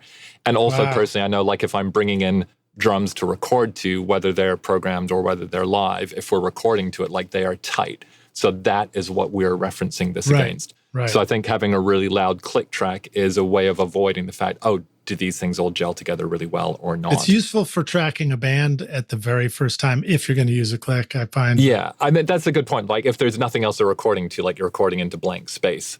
But even then, I've found many times where I'm like, I get the band to turn off the click and it just gets instantly better, because it's like all of a sudden they're listening to each other instead of listening to that click. But totally. Click is one of those things. But I know what you mean. Like once you've established a benchmark for the timing of the song, why listen to the click anymore? Exactly. Yeah. Except for those breaks. Except for those 1-bar breaks that happen. Totally. And then you're always like flying across some hi-hats or whatever. Way down. Doing an overdub, and you're like, oh, hang on, I'm going to have to copy something over here. Right. But I do think as well, just while we're getting semantic on this, right? There's mixing and there's mixing. So I really like thinking about doing a mix, like a mixing session, versus a great tracking engineer. right? And like, what does a great tracking engineer do? Their most valuable skill, I would argue, isn't knowing what the best microphone is or the best corner of the room and all this kind of stuff, although that really helps. It's simply being able to keep the session flowing. Mm-hmm. Do you know what I mean? Like, okay, yeah, this wasn't perfect, but the session flowed and the ideas came out really, really well. And this person made sure that the technology wasn't a hindrance to us developing creative momentum. Yeah. Yeah, so, another aspect of that is like, at the end of the day, if you haven't recorded some stuff, then you're kind of leaving with nothing. So might as well be recording something, Exactly. Yeah. So this also comes into then like, a tracking engineer, we'll call them a tracking engineer. Yes, they're doing mixes all the time for anyone. Anytime you're combining sounds, it's a mix, but they're not saying, hey, everyone, just chill for a second. I'm going to like sit here and like EQ this hi-hat for half an hour. And then like maybe try compressing the vocal because I'm not sure if I really like how it sounds against the bass. You know what I mean? Yeah. So it's being able to like make sure that music works as raw as possible as well. And it's a little bit like listening on NS10s or listening on Avantones. It's a bit raw and it's a bit unfinished. And for me, I actually find that really useful because you're not leaning on anything else to convince you that it feels good. In other words, it makes you work as hard as you can. And then like, if I'm not, this part is perfect or this part is great, then it's what is it about this performance? What is it about this musical part? What is it about our instrument that is working or isn't working? But inevitably, like a session for me will always go through kind of oscillating ways of like, we're throwing a bunch of stuff at it and then we're pulling a bunch of stuff away and then we're throwing stuff at it. And understanding when the right moment is to get a bit analytical, to be the editor and kind of pull things apart, and when the right moments are to be throwing as much at it as possible. So in general, when I have artists and musicians in, it's like we want to be throwing stuff the entire time. You know what I mean? It's all vibes. I'm really good with notes. That's when pen and pad producer comes in. That's where a great engineer who can keep up with everything is critical. And then, if you're doing your job really well as a pen and pad producer, then it should be a case of even in the time it takes someone to walk from the live room back to the control room, you can go to the engineer. Okay, bar 11 to 49, we're going to use playlist 15. Bar 49 to 78, we're going to use this one. And then you have a quick rough comp. So you have something you can measure against without everyone then having to go play pool for 2 hours while you kind of comb through takes. Yeah. I love the pen and pad producer lexicon there, that saying. So share some more pen and pad tips for us. What are some personal little shorthands that have helped you out, or how do we develop our own shorthands and make good use of the pen and the pad?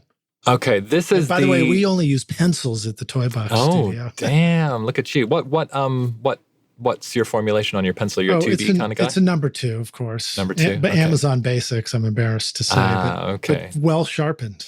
Well sharpened, nicely said. And we reuse all the paper. The backside of the paper definitely has a song chart on it from a previous session.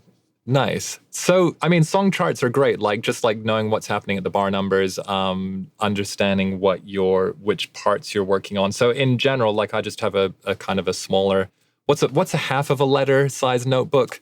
I don't know, 5x7. So yeah, I think it's A5 in other parts of the world. But yeah, so I literally actually have it in my kit list, like my recommended notebook. But it's like, for me, it can fold over so you can sit it on your knee when I have one leg thrown over the other. Right. But it's just like bar numbers down one side. I make sure that, especially if it's a new song, I'm checking with the engineer, okay, what bar number are the verses? And, so I have an equivalent grid on my side. And then along the top, it's just what are our playlists? And then this is kind of loosey-goosey, but also very precise, is when we're doing takes, I'm not looking at the screen. Not looking at any gear or anything, and I'm just doing ticks. Like, if I don't like it, if I'm not feeling it, it might be blank. If I'm feeling it a little bit, it might be a very gentle tick. If I'm not too sure, there'll be a little wobble, and we'll kind of just keep going and watch those ticks grow. And if there's points where the ticks don't turn up, then it's like, hey, we need to focus on this. And when you have your pen in your hand, you might go, if we're talking about, we need to come back to vocalists because that's a different thing. Where are the bars? What's the part in here? Then you can say to the person, hey, the second bar of verse 2, what are you playing? If you hear it a few times and it just doesn't quite make sense, and then you might find, that's kind of like a bit of a improvised, not quite made up part. And so we need to clarify that part in there. Yeah. Maybe it's something where there's a switch in position for the player that's just very difficult to get. So maybe that's going to be a drop in or an overdub. And that the critical thing as well about the pen and the pad and the ticks is you can really specifically and directly praise and recognize the good work of your performer. So when you're like, oh my God, yeah, that build up into the chorus was phenomenal. I want to lift everything else up to that level. That's totally the vibe. That feels like a record right there. Okay, I'm finding at the start of your verses, we're still kind of like searching for our feet a little bit. So we want to kind of, that energy that you had there is exactly what we want at the front. So let's pull that over. So it helps you talk in a very detailed way about what they're doing. I love it because it just makes you incredibly present when you're working on stuff. Yeah. And then, as I mentioned before, in the time it takes someone to walk from the live room into the control room, you can put together a basic comp. But most of the time, if you're pen and padding it correctly, like you're helping the person really dial in their performance to a point where it can be largely a one take kind of thing. And I found that before I did that, when I was kind of engineering everything and sitting on Pro Tools as well, it's like we kind of be hitting go and then kind of like listening and vibing and being like, yeah, vibes. And then after a bunch of takes, you're like, yeah, it's in there. Great. And then, then you're going to spend a few hours comping stuff and you realize, oh my God, we really should have looked at that other section. Yeah. What's the joke about the Pro Tools engineer? It's like the band finishes a take and then he gets on the talk band and says, sounds like shit. Come on in. There you go. No, but it can happen.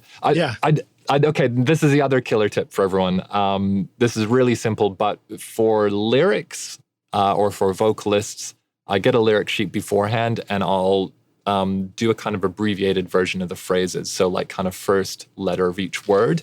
And instead of writing it out in bar numbers, it will be kind of phrase per line. So you might have a faster part of the song where there's a lot of words and a lot of phrases. And then, so 4 bars might take up, or 2 bars might take up like 8 lines. And other bits where they're going, oh, and that might be like 2 bars as 1 line or something like that. So also turns out to be the hook of the song. Yeah, exactly. Yeah, you can tell I didn't go into singing right. So pen and the pad really just boils down to you are listening with your entire being while a take is happening. And I actually kind of forced myself to do this because the first time I worked with a fantastic engineer, this guy, Russell Falkus, on the temper trap stuff, I was kind of sitting where I could see what he was doing. And anytime I'd ask him to do stuff, I'd kind of be backseat driving and go like, oh, no, the whole time at him. Yeah. And then realize like, oh, no, he was getting there just using his own route. And so I forced myself to sit like next to the speaker where I couldn't see anything because I was like, I can't keep ruining this wonderful man's brilliant work. So it was just like, well, what I got left is a pen and a pad. And it was like shocking the world of music that opened up as a result. Like when you're pure listening and just purely focused on performance. Yeah. And part of that is if we have like a Pro Tools background, we're editing a lot. Everyone's going to roll their eyes. So please, beardy white dudes out there, please don't flame me on social media because this is going to sound dumb, but the dumbest things often have the most profound truths. It's why don't we listen to this take right now as if we were making the decision about the comp? Right? Old school people are like, yeah, obviously. But it's kind of amazing the extent to which we don't do that. Like I've been in studios where engineers want to talk to me about like the quality of the compression while a lead vocal is going down. And it's like, shut up, man. Like, try to listen. Yeah. And I think that's also where an artist can wind up feeling very isolated in a way from what's happening in a control room, feeling that people aren't fully engaged in what they're doing. Yeah. And I think it's fair to say you're generally describing the process of an artist doing a full top to bottom performance of something too, because that's where we tend to zone out. If we're just focused on a line, it's a little easier for everybody to be head in the game. But it's funny, those things like that.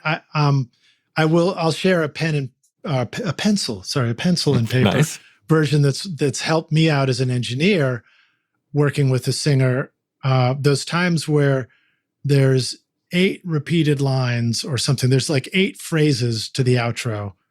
And it's a little too much, and the singer sings a take of all 8, and it's a little too much to keep a track of it in your head, what was good and what was bad. And I also don't want to do multiple takes. I just want to say, let's do it again, and I'll get what I need. I'll say that to the singer because I don't want them to have to think about it too hard. Maybe I'll tell them which line I'm going for if they're having trouble. but just let them sing. And I'll just do, a row of 8 sticks, like 8 number ones. And then, as I'm listening, if it was a good one, it gets a circle. And if it was a bad one, it gets a little X at the top, and just keep punching in on that until all the X's are gone and they're all circles. And I'm like, cool. And little things like that, just dumb pencil and paper tricks, have helped speed up a recording process on a vocal so much for me in the past. 100%. Yeah, I love that. Well, thank you for loving that. Thank you. Thank you very much. All right, let me jump to another question. You've started to talk about this, but maybe we'll continue on with it. Do you feel like you have to choose between the kick and the bass for low end in a song? No. Do you think in general the world maybe just needs simpler parts in general for a great track and a little more focus? Maybe when it comes to those sorts of questions. Okay, so there's a presupposition around this kick and bass conundrum, which is that they're at exactly the same frequency. Right. Right? So this is where it's like understanding the type of song and then the type of kick that you want. Now, this is way easier, obviously, if you're working in programmed music. And kind of answering these kinds of questions, we mentioned the Beats Accelerator Process thing at the start, but that was one of the things I was really trying to build a system to answer, is like, oh, this exact instrument in the drums isn't working here. I need to switch it out. How can I do that like instantly? But we can emphasize so many different frequencies in an instrument. Hopefully we'd figure that out when we record. But yeah, I think it's interesting. I feel like we have so much linearity now in low end, and we can be just controlled about our low end in a way that our forebears could have only dreamed of. Right, because when it was a real kick drum or a real bass, and even the different notes that were happening, the low end was shifting around all the way from the beginning of the song through to the end. And you had a console with a fixed frequency low shelf, if at all, Right. So like it's kind of insane how precise we can get. And I really do love experimenting between, like, are we letting the kind of resonant decay, which tends to be the subbier part of a kick through, or are we emphasizing like the knock, the kind of chestier frequencies above, and similarly with the bass, which way do we want to do it? So I would say for anyone who is feeling that they're struggling with kick and bass, it's like just choose which one is going where, how are they working together as dancing partners? The our parts too complex thing is a really, really great question. And that's where it comes into how well do these things fit together, which ties back to our micro editing thing. I mean, there's so much that goes into that. But when we hear some of these like insanely hyper tracks that really work, it's like, oh, I need to be a lot more bold than just putting like a kick on the downbeat and the 2 all the time. You know what I mean? Mm-hmm. So yeah, there's just so many factors at play. But really, again, understanding how things combine is huge. And well, even, the complexity also really probably ties into like how is this instrument that we're adding to a production, is it part of a larger ensemble on the stage, or are we just one of the trio and Hendrix, the Jimi Hendrix experience right now? Totally. Yeah. Which and who's playing the solo right now? Totally different space for what you can do with your instrument. Yeah, that's it. So I always talk to my kids about this. It's all about context. Yeah. And that's teaching them when they can and can't swear. Yeah, kind of thing. Yeah. Recording studio rock stars, fuck yeah.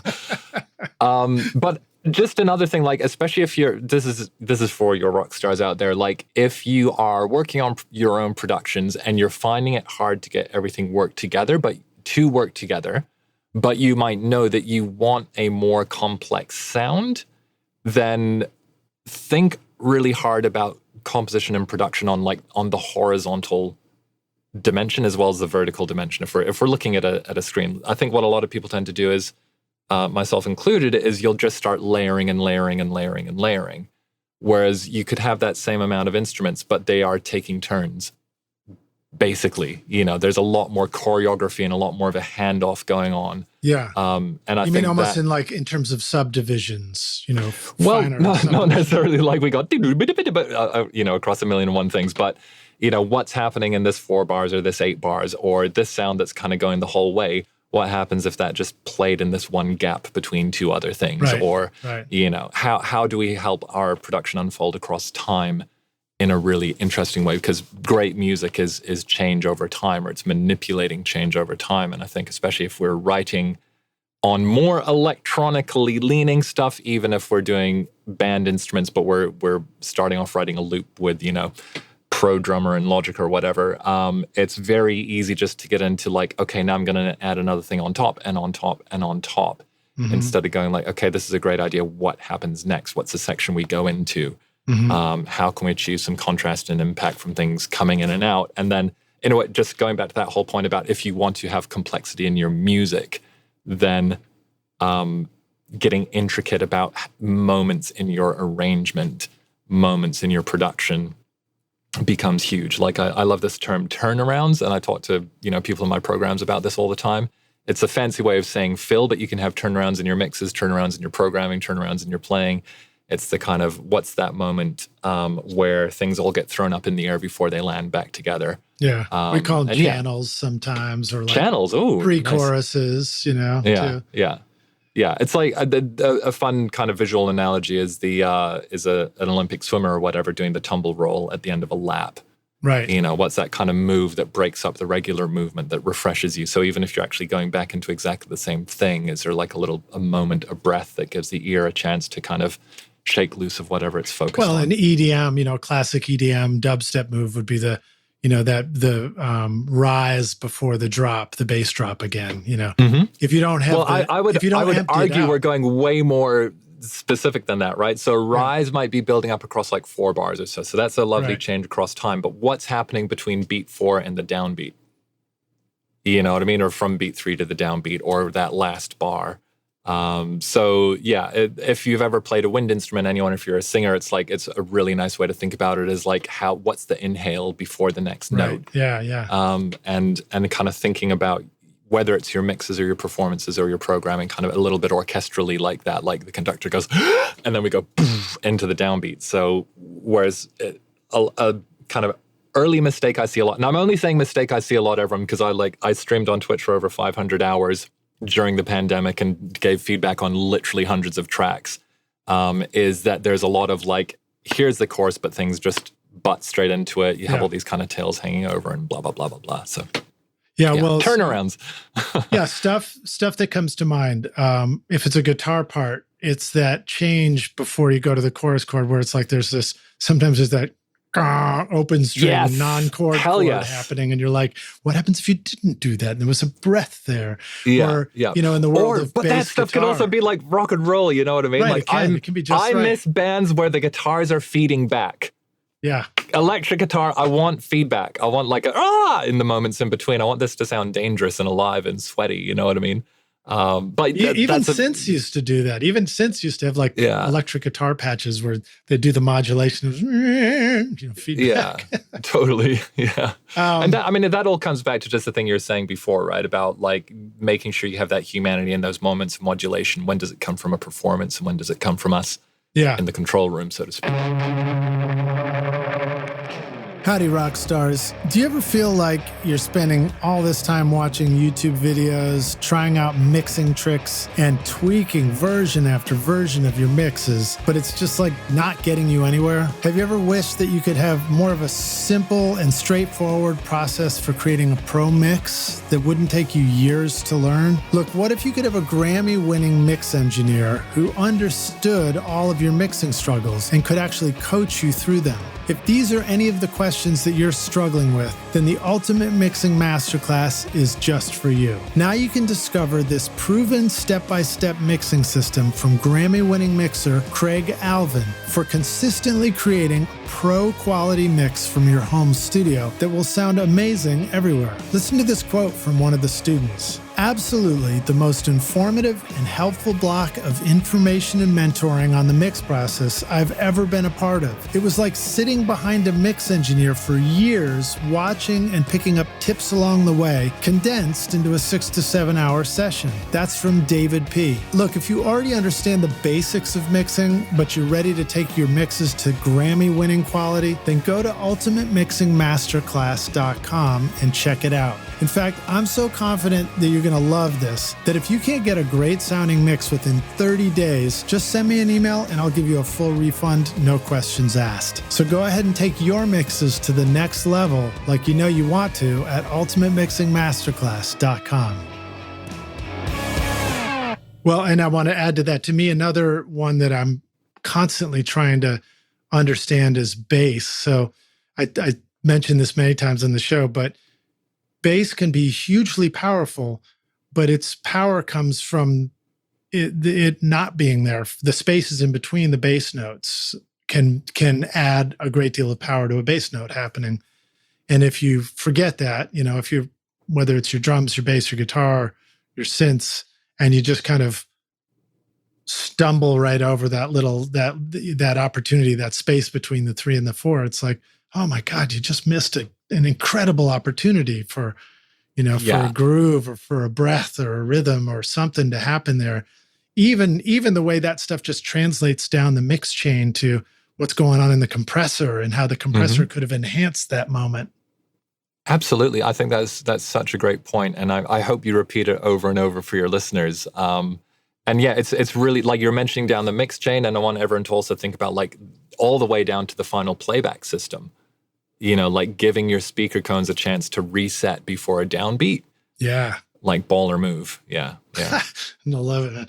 All right. So let's go to this. Wait, one more thought just for that bass and kick thing is I'm reminding the rock stars, reminding myself too, is like, instead of trying to figure out the magic formula for that song that I'm producing or whatever, give myself permission to just go into the studio and quick sketch a million possible bass and kick drum combos and grooves and things, like totally super unfinished sketches of songs, just to get familiar with like what can happen, what can things do, what can these sounds do together? It'd be like, if you want to write a great song, don't try and write a great song. Try and write 100, shitty songs, and you'll probably stumble on something pretty great. Yeah, just right. Yeah, exactly. All right. Yeah. So the Prodigy, always outnumbered, never outgunned. Another record you did, sounds very exotic. In the intro, there's sort of a Middle Eastern note choice going on. And I apologize. I may be referencing the album, but not the song title. That's because Spotify made it hard for me to do that. But what it prompted for me was the idea of asking you is when you're producing, and because I've been recently learning more about it for my guitar playing, do you pay attention to modes and modal composition, and or is it just going where your ear goes with things like that? Do you think about modes? I hope this is going to encourage a lot of your listeners, but I'm almost clueless on that side. Okay, great. I know that it exists. I'm basically like grade 5 music theory. Like I know about triads and I know about inversions and I know that modes exist and I know that Aeolian is the one that goes da da da da, or it has like a nice lift in it or something like that.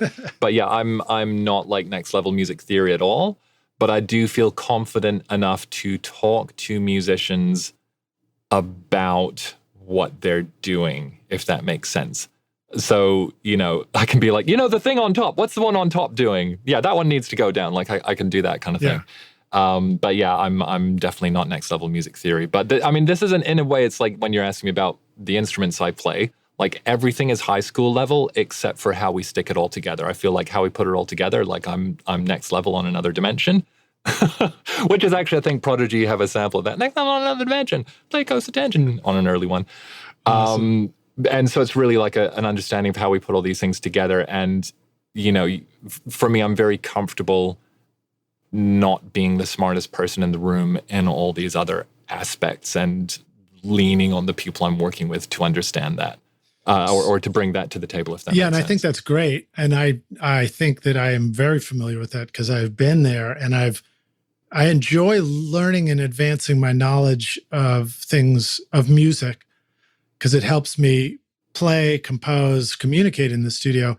But at the same time, you're always up against some communication breakdown where you're like, I'm afraid to describe what note I think it might be, because I don't want to send people reeling in the wrong direction, because I actually called it the wrong note too over a talkback. And it reminds me that it's good for us to come up with like little hacks for how we can communicate about things that we don't otherwise know how to communicate about. So if I know how to write a song chart and I can communicate accurately about that, that can help. But if I don't, sometimes learning things like, hey, go pick up that Casio SK1 for whatever on a discount, because now you've got a keyboard, you can find the note and play it over the talkback, or go find the note on a guitar so that you can blink, blink, blink that note right there. Any other thoughts come to mind about just like, clever hacks for communicating about difficult musical concepts? I think, well, in a way, the hack is don't be afraid to completely demonstrate you have no idea what you're talking about.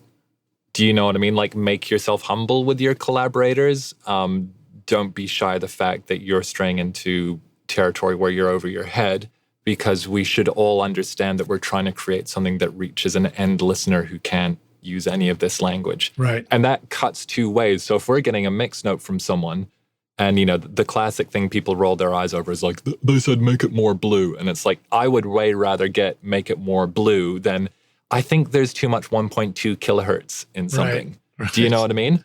And so I kind of really, those. Yeah. I mean, they're both valid. But I think it's just, and then that's what we're also, you want to make sure that you're working with people who are on that vibe with you and who are on that journey. But yeah, if we're really getting into a specific where a note is placed and what it is, then yeah, we can get into the second 16th note of the third note of the fourth bar. That's totally cool. But I think that's a really good point you have about having an instrument you can play it on or something, or try to find it. But otherwise, once you get into the flow with someone, you'll kind of everyone has like their own communication style, right? So I think for us as producers, it's like figuring out the best way to talk to this exact person. Yeah. And even if it's kind of trying to sing out a note, and seeing where it leads. So, but I think if there's an ultimate hack, it's just don't be afraid to not know what you're talking about. Yeah. Technically. Because how could you know what everything does, like, unless you're Prince and there was like one Prince and he just tells himself anyway. Yeah, there you go. Yeah. But I think, and also there's a really nice thing that happens there, which is if you're not shy about looking like an idiot, then other people won't be either. And then you're suddenly creating... You need them to not feel shy. You need them to not feel shy. You need people to not feel like I have to be an authority, so that you can actually find good ideas together and, like you're saying before, actually make the most of all these different perspectives that you have together. But yeah. I know one tool that I'm always amazed it is most of our fingertips, especially if you use an iPhone, is just remember, Rockstars, you can just open the GarageBand app and you can have like one song that is nothing but when you open it, it's just the piano. And now you've got bing, bing, bing, bing right there on your phone. And the singer's got the same one out there, or whatever. So cool. Melodicas are great as well because they're kind of cute sounding. Right. Yeah. Okay, cool. We're kind of up to the end here. And I've got one more hypothetical question that I will ask you, and we've asked it before. This is we get to take the Wayback Studio machine and go back in time, and you find young Damian. You say, "Listen, dude, put down that saxophone." What's the one from Sesame? You got to put down the ducky if you want to play the saxophone. No, so you got to put down the saxophone and the guitar and the drums and everything. And here's the single most important thing you need to know to be a rock star of the studio yourself one day. What advice would you like to go back and give yourself again, maybe if you want, about, if you could? Great. Well, I think last time we spoke, I think I thought about this really hard and said, like, get some sleep.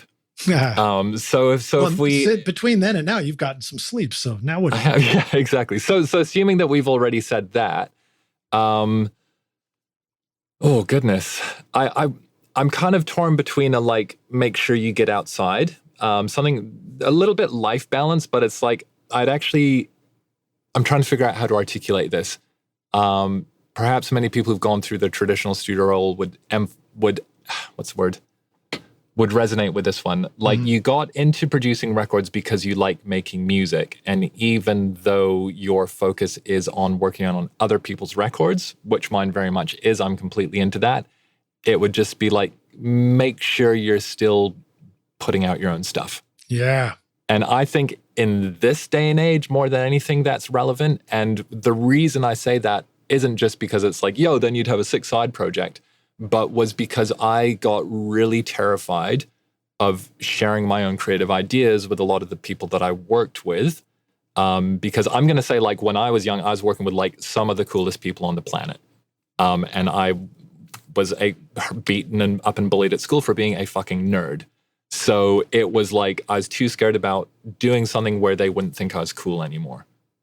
Does that make sense? Yeah. And I think particular if young me was coming up at this point in history, where we have this open way of sharing ideas, getting used to sharing your ideas publicly is really huge. And actually, if I might make a YouTube video about this one, like if I was starting now, knowing what I know now, I think understanding how to put yourself out there, even if you're behind the scenes, is really critical.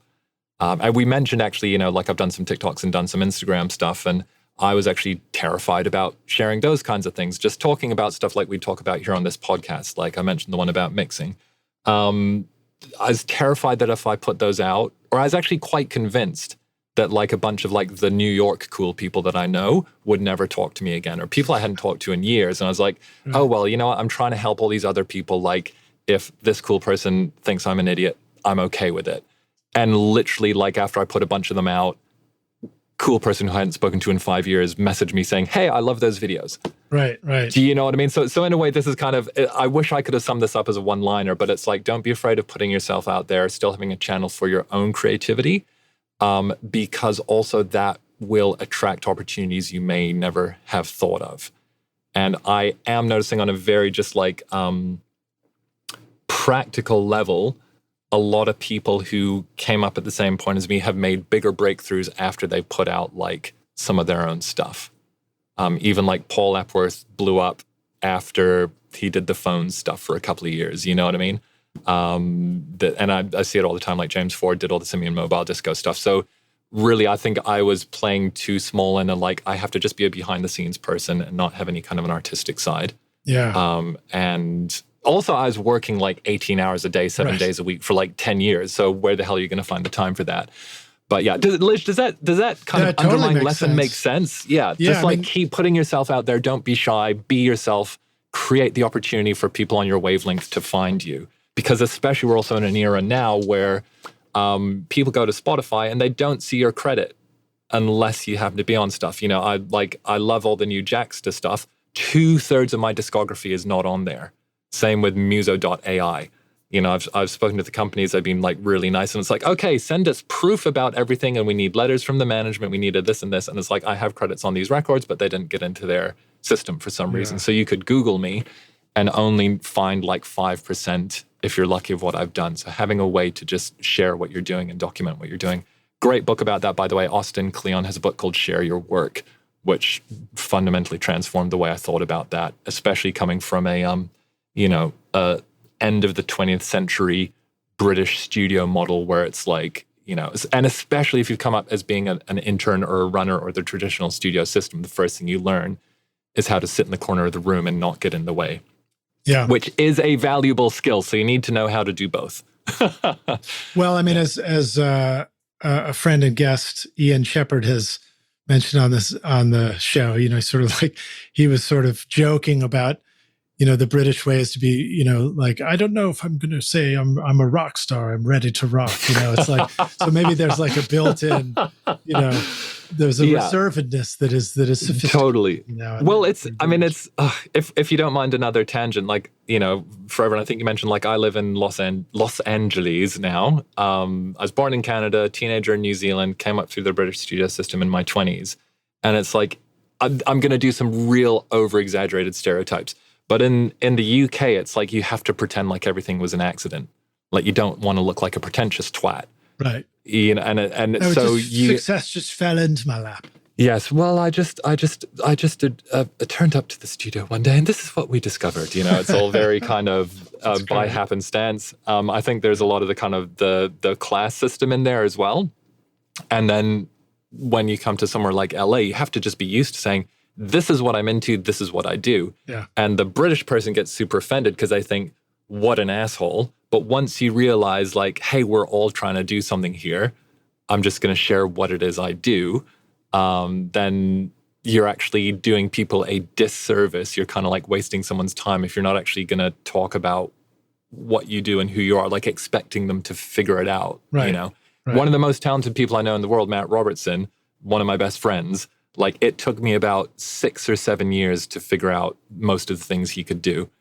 You know, he was working the maintenance department when I met him at Strong Room. So he was maintenance Matt. And then like you find out like, oh, he can also play piano really well. Then it's like, oh, he also like builds in modular synths by hand. Oh, he also like plays every single instrument. Oh, he can orchestrate for an 80-piece orchestra. Oh, he can do this. And now it's, you know, like one of the most insanely talented people on the planet. And yeah, so yeah, when I moved to LA, my manager was like, hey, you need to understand that when you're actually meeting people, they're looking for a solution. Yeah. And so you trying to like play everything down isn't serving anyone, especially yourself. Right. Yeah. Yeah, Anywho. no, I think that's great. And you know, I know for me that resonates too, because I think I, you know, put away creative Lidge on a certain level by becoming engineer Lidge. And then I was like, but I want to be producer Lidge. So then I had to feel like I had to put away engineer Lidge to be producer Lidge or whatever. And I've also heard people use the expression, I used to play guitar, but when I moved to Nashville, I don't call myself a guitar player anymore. And I'm like, what are you doing? If you like playing guitar, don't quit, you know? So I can understand that feeling for that. And the other is if we don't keep making our music and keep putting it out, if it's something that we were got us interested in the first place, we're going to lose that ability. You know, it's like a muscle. You got to keep working and keep exercising. So yeah, absolutely. I've been given myself permission to put out music, and I started putting out music in 2022. And then even I'm taking guitar lessons again. Can I ask you a question, Lidge? Yeah. Like when you put this out, like how did it feel? How did it feel in the run up? How did it feel when you were like thinking, you know what, I'm going to put out my music? Like what were the emotions you went through? It felt great. The first song I put out was one I co-wrote with my daughter when she was 7, and it's all about the first day of spring. So it also had a built-in release date. And so awesome. That felt great. That was fun to do. The reception was really cool. I feel like a failure in the process about, you know, being a perfect social media sharer all around it as an artist. And so I'm like, first thing I did was give myself permission to not worry about that. Just like do what I can, but be okay with not having to do it perfectly. And I also was able to get a lot more eyeballs and earballs on the music by using all the skills that I'd learned by doing a podcast, for example, and finding, you know, using my own way to let people know about it and put it out. So it felt great. I mean, it feels awesome. It's also, it doesn't change the world to release something and have it on, you know, where you can go listen to it on Spotify. But what really changes the world for me is knowing that now I've got a process going where I can start thinking about that next record and finishing it out. Mm-hmm. It doesn't have to seem like a way far off idea. That's great. And what was it that made you choose to do it? Like what flipped the switch inside? Loving playing music and always having done it, but just not released it. You know, I basically was the perfect example of somebody who was sitting on a hard drive full of stuff that wasn't released. So I was like, it's time to do it. Just put it out. Yeah. That's awesome. It's a whole other conversation, so I don't think we have time for this today, but I do want to say, like, I'm so fascinated with this moment in the music industry. I love the whole, like, YouTube world. Like, I'm kind of obsessed with that and seeing how they have built their careers is in, like, it's fundamentally different to the traditional model for music, which is, like, you have that amazing debut album that you drop and the whole world changes, you know, so I think musicians are starting to figure that out now, but it's interesting. I've seen people like Damian Keys even talking about like treating Spotify like a social media platform. Yeah, well, like you make a good point. So there's the concept of episodic production. So a podcast is a great example of that. This podcast I've been able to get better at it. This will be my 401th. Holy crap! Let's go. so yeah. There we go. Thank you. Nice. And so, like, instead of trying to get one just right, it's that example of like doing a whole bunch of them, and then it grows into a bigger thing. It's the sort of Ira Glass quote about a body of work. Yes. And I think that thinking about our music that way is a great thing to do too. Although I still want to get the mixes right on the songs before I can put them out. I still want to at least put in that last bit of work that says, okay, I finished this song carefully and completely, but not get stuck on it, Yeah, that's great. There's actually, I did another TikTok on this one, but it was if you're having trouble finishing your stuff, it's embracing a really, really simple formula, which is just like as good as you possibly can within a limited period of time. Yeah. You know what I mean? And that's kind of like, back in the day when we'd have to go into a studio for 3 days, like you had 3 days to make it. And it was done at the end of 3 days. So, in a way, the outside studio model forced us to do that. And now when we can do everything ourselves, it's like, how can you put those same boundaries around yourself? And I think, like you're saying now, you're at 401 episodes, right? You have an amazing body of work. And so I think for people to understand, like, you don't need to put your whole life in one song. Each song doesn't need to be perfect. It wants to be a snapshot in time. You want to do the best you possibly can and be okay with that's what you can do. And then trust that that's going to just build across time and things will kind of rise to the top. This episode is sponsored by Recording Studio Rockstars Academy.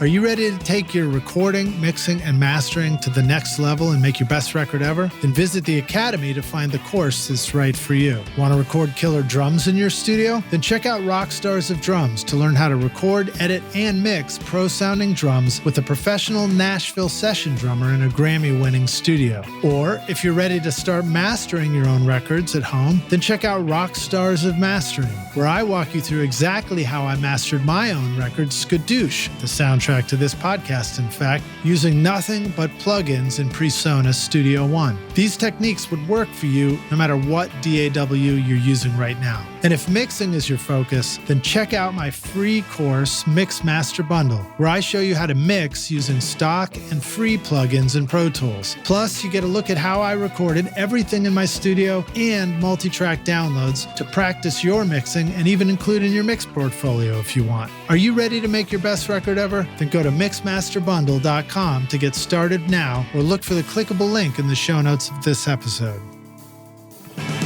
One last thing I will add to that is that I find a lot of success in creating things if I collaborate, if there's a collaborative effort. If it's with a band, then there's other people involved. It's much easier to do. With this podcast, it's interviews. So it's been a collaboration since the get-go. So it gets done. When I wanted to start putting out my own music, I thought hard about just signing up for a website where I could just release it through that, or collaborating with a friend of mine who has a digital distribution in LA. And I ultimately decided to go with Megan Gohill, who's been on the podcast, and he has Hollywood Recording Studios as his studio and label. And that was hugely helpful. Just working with somebody else to put my music out gave me just the right amount of accountability and collaboration to get it done. Awesome. So I think that can help too. Great. One more question for you, Lidge. Sure. For the listeners, we are recording this in the past. I've just found out this is episode 401. Was your 400th like just another interview, or was it a kind of did you do anything special for the 400th? Well, hopefully I won't rearrange the episode numbers between now and then, but if it stays on schedule, you can beat me out. Then episode 400, very fittingly, was my episode with Larry Crane, who founded Tape Op, who of course is through magazine format inspired me to think, I can create a podcast where we talk about making fantastic. Records. Great. Well, can I ask you like a couple of questions? Sure. Are there any key takeaways that you feel from all the interesting people you've talked to have kind of resurfaced over and over as like a kind of theme behind making great shit? Thematic takeaways. I think that what you said about doing the best that you can and having a limited time frame, that's definitely a thematic takeaway. So that applies. You hear that constantly about mixing. I did a mix course, collaborated with Craig Alvin, and that was one of the things that he taught through his process was like, through enough mixes, he created a kind of a personal checklist for when I've found that when I do these things and go through these steps and I get to the end, I'm pretty much there, and that can be a real challenge because otherwise we feel like, when do we know when we're done, Mm-hmm. And I think that for me in songwriting, I've been discovering a version of that, which is, I know that if I can kind of start here, maybe I'm outside of the studio and start with enough of a song, just enough of a sketch, then that's enough for me to go and make a decision about a framework, wireframe arrangement. And then if I know that I've booked time in the studio with the band to record, then it's like, okay, that wireframe arrangement is enough to make a song chart. And this band is going to, that's enough for us to record the song. And then, kind of those steps for getting forward. I think the mixing example is probably the best one that comes to mind right off the top of my head as far as, that kind of framework learned from guests. That and the small speaker. Small speaker is really that comes up a lot? I think it comes up enough. Yeah, I think that I hear that over and over again. Having Andrew Sheps talk about mixing in headphones was an alternate version of that, which is, mm-hmm. The idea that you can learn something and, you get what could be described as a consistent listening environment, no matter where you are, Awesome. Great. And then one other question, any big surprises stand out to you when you look back at it, like kind of blew your mind, paradigm shifting, counterintuitive? Yes, I'm sure there are. Let me think of what that would be. Putting you on the spot here. Yeah, putting me on the spot. I'm at the end of our interview. Dear listener, I'm just realizing we're talking to someone who's had 400 conversations with people about making records. So there's something in here for us. I did the Bonnaroo Hay Bale studio for 15 years where I would have up to 40 bands come in and record 3 songs each in 4 days. And I'd have, my boss would always ask me, like, so what was your favorite session? And I just look at him blankly and I was like, I don't even know what I just did. I just know it was a lot of fun, And I think part of that is a survival tactic, survival method in the studio. If we remembered every moment, we'd never survive listening to the same song all day. Totally. But big surprise moments. I don't know about a big surprise, but I love learning about learning about little hacks and tweaks. Hearing you talk about your pen and pad of paper technique and being reminded of the simple ways being a great way forward in the studio. Having Colin Dupuis on not so long ago, and then he's like, "Oh, you got to check out this plugin that isn't one of the big brand names, and it's called Cassette Sketch 2." Mm-hmm. And I went and grabbed that. And I was like, "Holy shit, this is fantastic! I love this thing." Being reminded of the the simple, going back to the way we used to do things a lot is a really good choice. So even though we have all these incredible possibilities in the computer, even though we have plugins that will do everything, remembering to set up a simple system that will send the audio out of the computer back through a guitar pedal and back in again will give us really, really powerful results when we're recording, and help us, solve things like original sounds, finding a way to commit to something because now you've recorded it in. That's what you got, stuff like that. So I don't know if I've got great answers just yet, but if we come back another time, I will have for a whole collection. Great, for you, great. Sure. Well, maybe I can interview you one day as well, because I love interviewing living shit out of people and kind of picking their brains apart. I'm sure everyone would love to know more about what's going on in there. Yeah, thank you. So as we wrap up here, Damian, please let the rock stars know you have a whole bunch of great resources out there. So remind us of where to go check that out again. Where should the rock stars go learn more from you, learn more about you, and what if they're ready to make their next hit record with you? Okay, awesome. Well, probably the simplest one-liner is I am here is Damian, Damian, on all the socials. You can go to DamianTaylor.com, which currently is a way out-of-date website, but basically through my socials, you'll link into everything. I highly encourage everyone to join the Complete Producer Network. Lidge mentioned that at the start. That was set up as like nothing indexed by Google. Private network, you have to request access, but I wanted to make a very quiet, peaceful, calm, positive and supportive, constructive place on the internet for people to share ideas, where there's not flashing banner ads everywhere. And I keep it private in case anyone turns into a mansplaining asshole. So where it's a kind of, again, positive, supportive environment. It's a culture. And then within that, if anyone wants to go deeper with me, for me to help them to become a better producer or artist, the Beats Accelerator Process. It's ostensibly a drum programming workflow, all the stuff we talked about. And that was the end result of my 4 years deep into my career trying to figure out something that would really help me answer so many of both the technical and creative questions that had been bugging me. But it's also a bit of a Trojan horse to transform your creative process. I found that was the key for me, going from a week to write a track to 3 hours to be able to do the LA session. So it's a Trojan horse to transform your creativity. The Mix Accelerator Process is my whole mixing course at its core. It's about putting your vision and creativity in the driving seat when you mix, so that the technology is only ever acting in service of your vision.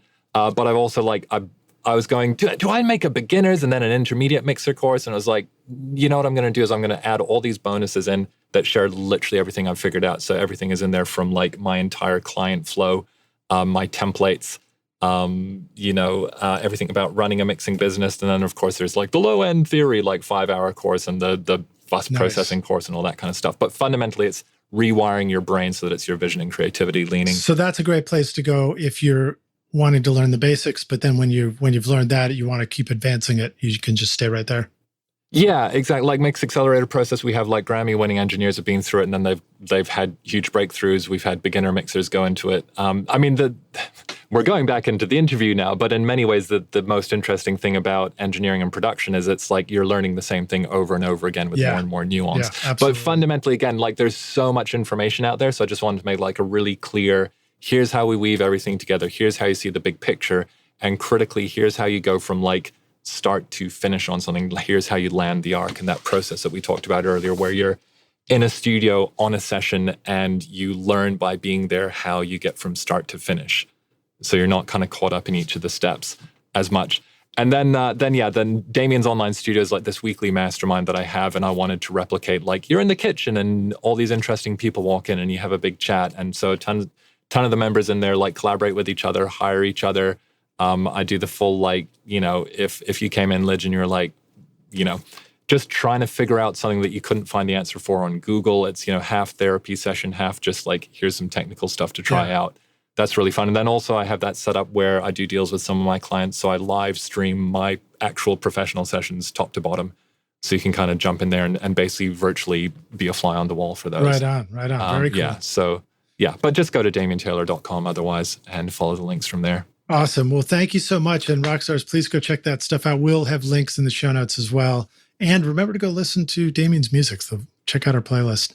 Cool. And I guess hearing you talk about that, I guess one takeaway I would say from 400 interviews is the more I learn, the less I know. Neil, okay, let's wrap this up on a Neil deGrasse Tyson quote. He said, as the area of our knowledge expands, so too does the boundaries of our ignorance. Nice. Zinger, right? I thought you were going to say, as the area expands, so do all the little holes and cracks in that area. We fill them. We're like, I think you probably just described my process a little bit more there. That's awesome, dude. Well, thank you again so much for being on Recording Studio Rockstars. Rockstars, thank you for listening. Damian, I look forward to meeting you in person. And let's hang, man. Maybe we'll get to jam out on the modular synth one day. Who knows? For sure, dude. Yeah, hit me up when you're in town. All right, man. Cheers. Cool. All right, take care. Thanks so much for listening to Recording Studio Rockstars. If you enjoyed the show and want to help make it better, then please share this episode with your friends on social media and leave a rating and review on iTunes to help the podcast reach more rock stars like yourself. You can click directly over to iTunes or go to rsrockstars.com/review for an easy explanation. And remember to hit the subscribe button to keep up with weekly episodes. And if you're ready to make your best record ever now, then head over to Recording Studio Rockstars Academy, where you can start with my free course at mixmasterbundle.com. And if you want more free content from Recording Studio Rockstars, all you have to do is go to rsrockstars.com/email. Again, that's rsrockstars.com/email to enter your name and email, and I'll keep you in the loop with articles, videos, podcast updates, and even free gear giveaways for your studio. Just look for the link in the show notes below. Thanks so much for listening, and thanks for being a rock star. I'm Lid Shaw, and this is Recording Studio Rockstars. Now, go make great music.